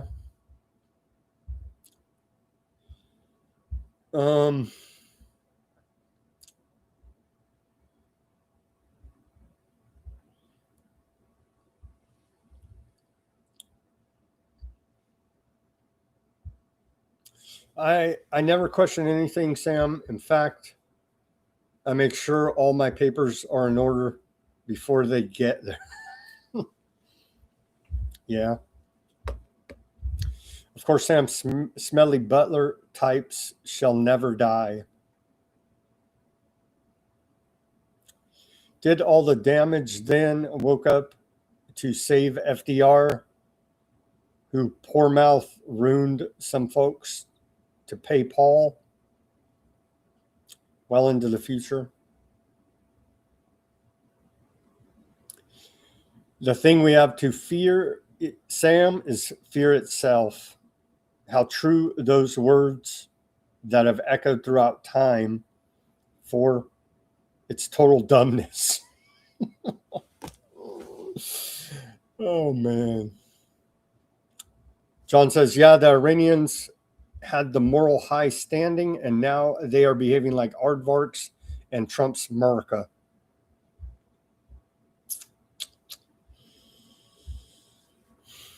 Paul Craig Roberts lamented at least twice during the past 2 months. I was looking at that a little bit. Some analysts are saying that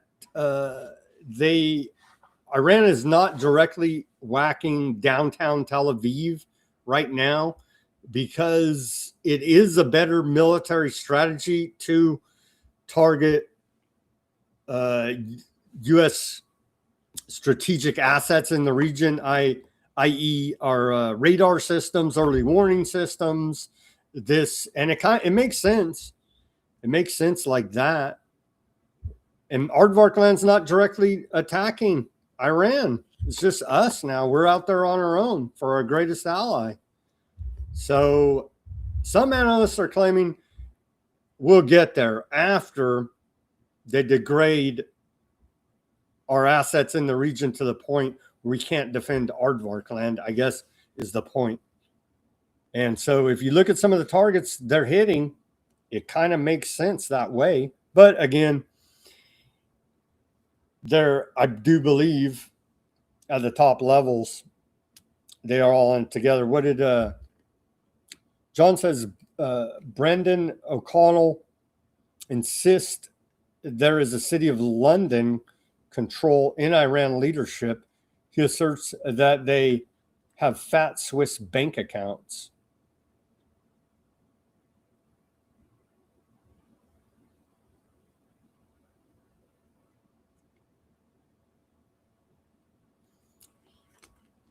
Yeah.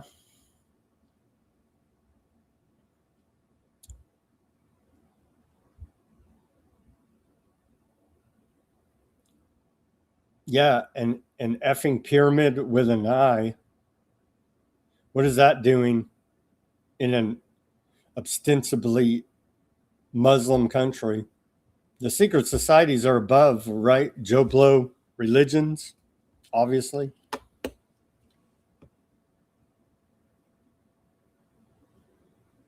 The Iranians are not Arabs, and there is no love lost between the two groups. The US and UK have exploited the bad blood for years, keeping them fighting. No, Sam, Saudi Arabia did not attack us on 9/11. It was Aardvark land with the cooperation of the Saudis. The Aardvarks always try to hang their false flags on Arabs, like they tried when they attacked the Liberty with the goal of blaming Egypt. Yeah, those are, I don't disagree. I don't disagree.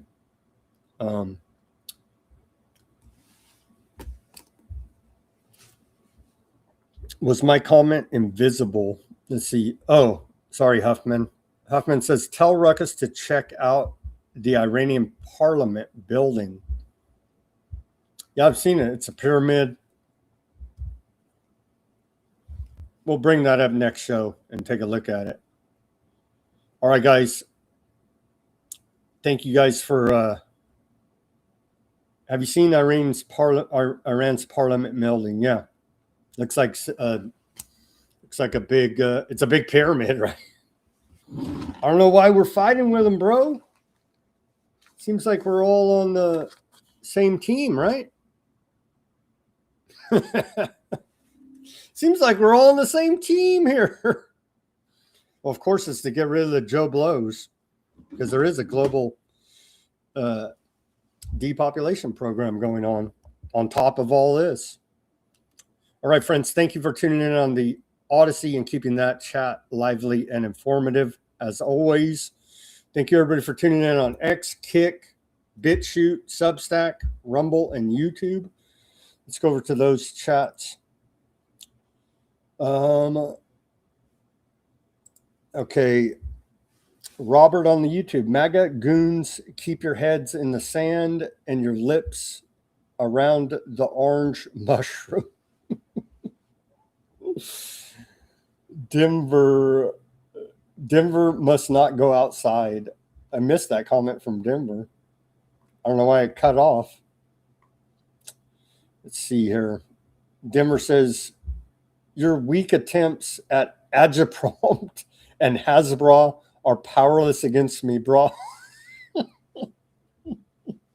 Oh my gosh. America is an embarrassment thanks to Chomo in Chief, Robert said on the YouTube. United States of Aardvark land is a disaster. Keep your sovereignty and let Aardvarks fight their own wars. This guy who doesn't have all the facts needs to think before speaking. Denver, what the F is Hasbro? Oh my gosh. Oh my gosh. Go listen to Salem Radio Network, bro. You know what I mean? Instead of trolling my chat on YouTube. Hassan Parker is a terrorist and he hate America. He is a radical Hamas Hezbollah supporter. Bro, work on your English and grammar there.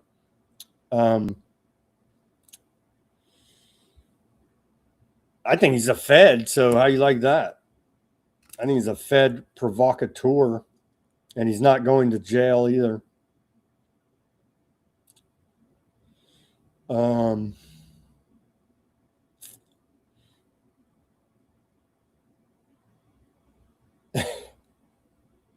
Denver setting them straight there. Thank you, Denver, for that. You're a liberal troll. Never believe CNN. It's a liberal Obama network.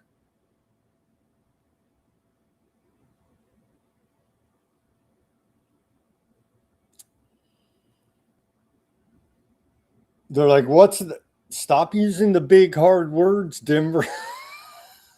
You're being mean to the.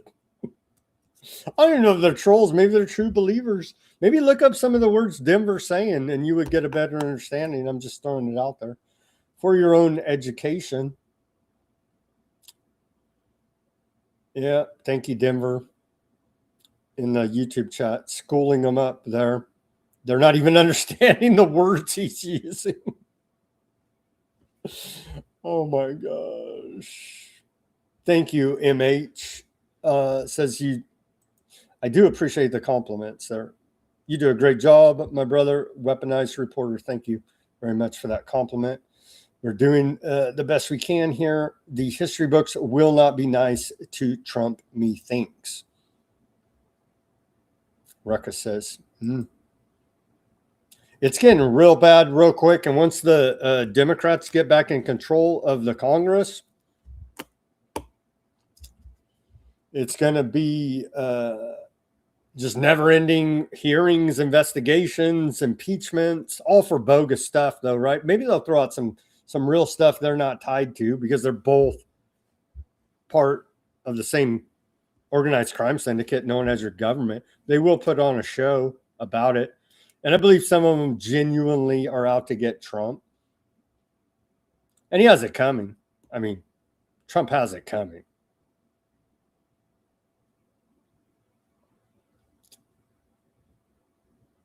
Warfighter reminds me of the last Starfighter, just more cringe, Mysterious says.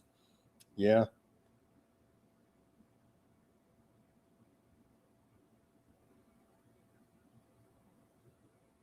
We stole their president. We did. We stole their oil, their gold, and their president. Shout out to Sean on the Facebook. Thank you for tuning in, Sean. See, there you go. Appreciate you too for listening, Sean. Thank you. Due process is when they leave you alone because you are a wasp who voted for Reagan. Max says. I guess so. That's your due process. Man. When Democrats were in power, they didn't start unnecessary wars, tariffs. They didn't steal Venezuela's oil. They didn't cause fuel and grocery prices to go out of control.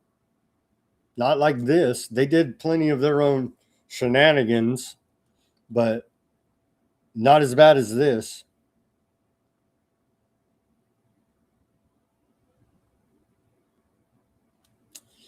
Let's see. Mysterious says, hell is other people suggests that our interactions with others can lead to feelings of alienation and dependence, making them feel like a form of hell. Yeah. Kuwait will have no water. If they keep bombing them, they won't.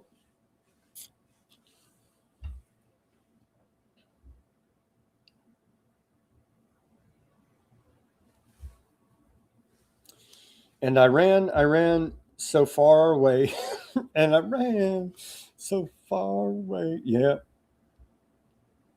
I would play you all a bunch of great songs, but they tag me for copyright. And so I can't do it. They don't recognize transformative media on YouTube, fair use.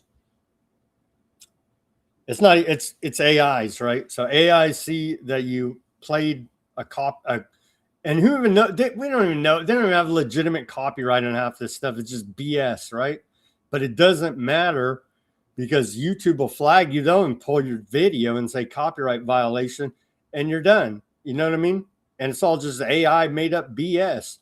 I'm clearly creating transformative media through fair use and have every right to do that.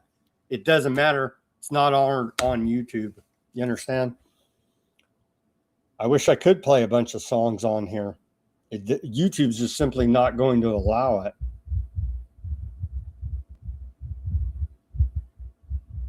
They stole everything. They even stole history, Denver said. Word.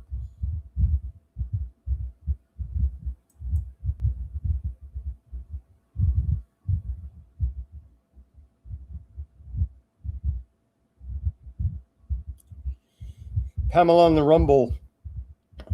We're out of WMD weapons. So end the war. So end the Iran war to focus on America's with Obama's 1033 program transfers of excess military equipment to civilian law enforcement. I agree. Why do we have freaking MRAP tanks, armored military vehicles on our streets? I'm in a little town, Clovis, California over here, right? A suburb of Fresno. Population 100,000. They have a Christmas parade, whatever parade, right? And they roll these freaking tanks down the street and everybody's cheering. I'm like, bro, that's tyranny. And people just can't see it. People can't see it. It's extremely frustrating and disturbing, to say the least.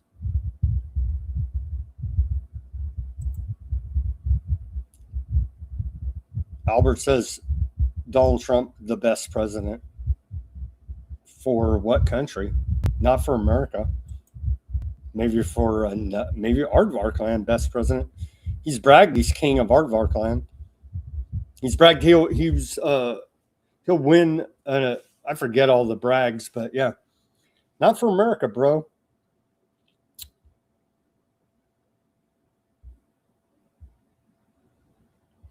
They're in there trolling me, saying how big of an idiot I am, but yet they stay there on the chat. So I don't know. Sorry for wasting your time here. Then go find a clownfluencer channel that loves the government, because this weaponized news ain't it for you, bro.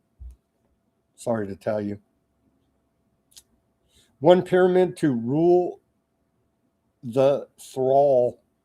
Imagine actually being an American and literally laughing stock of the world.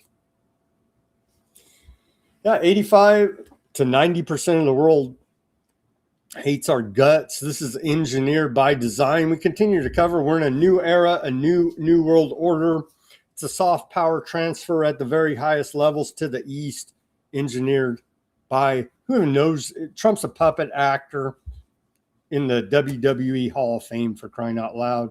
So he's playing his role in this new world order, new era power transfer to the east and destroying American neoliberal political capital around the world. So I'm at the 4th of July parade near here. The big truck of the parade said 250 years of freedom for British Empire, not freedom from. Wow.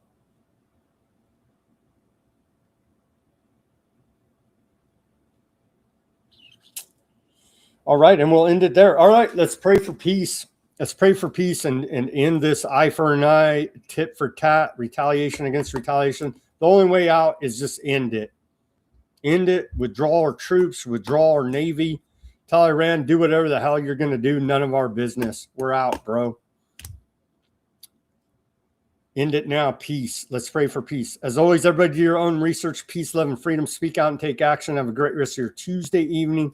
And we'll be back here on Wednesday for more Weaponized News. Pray for peace.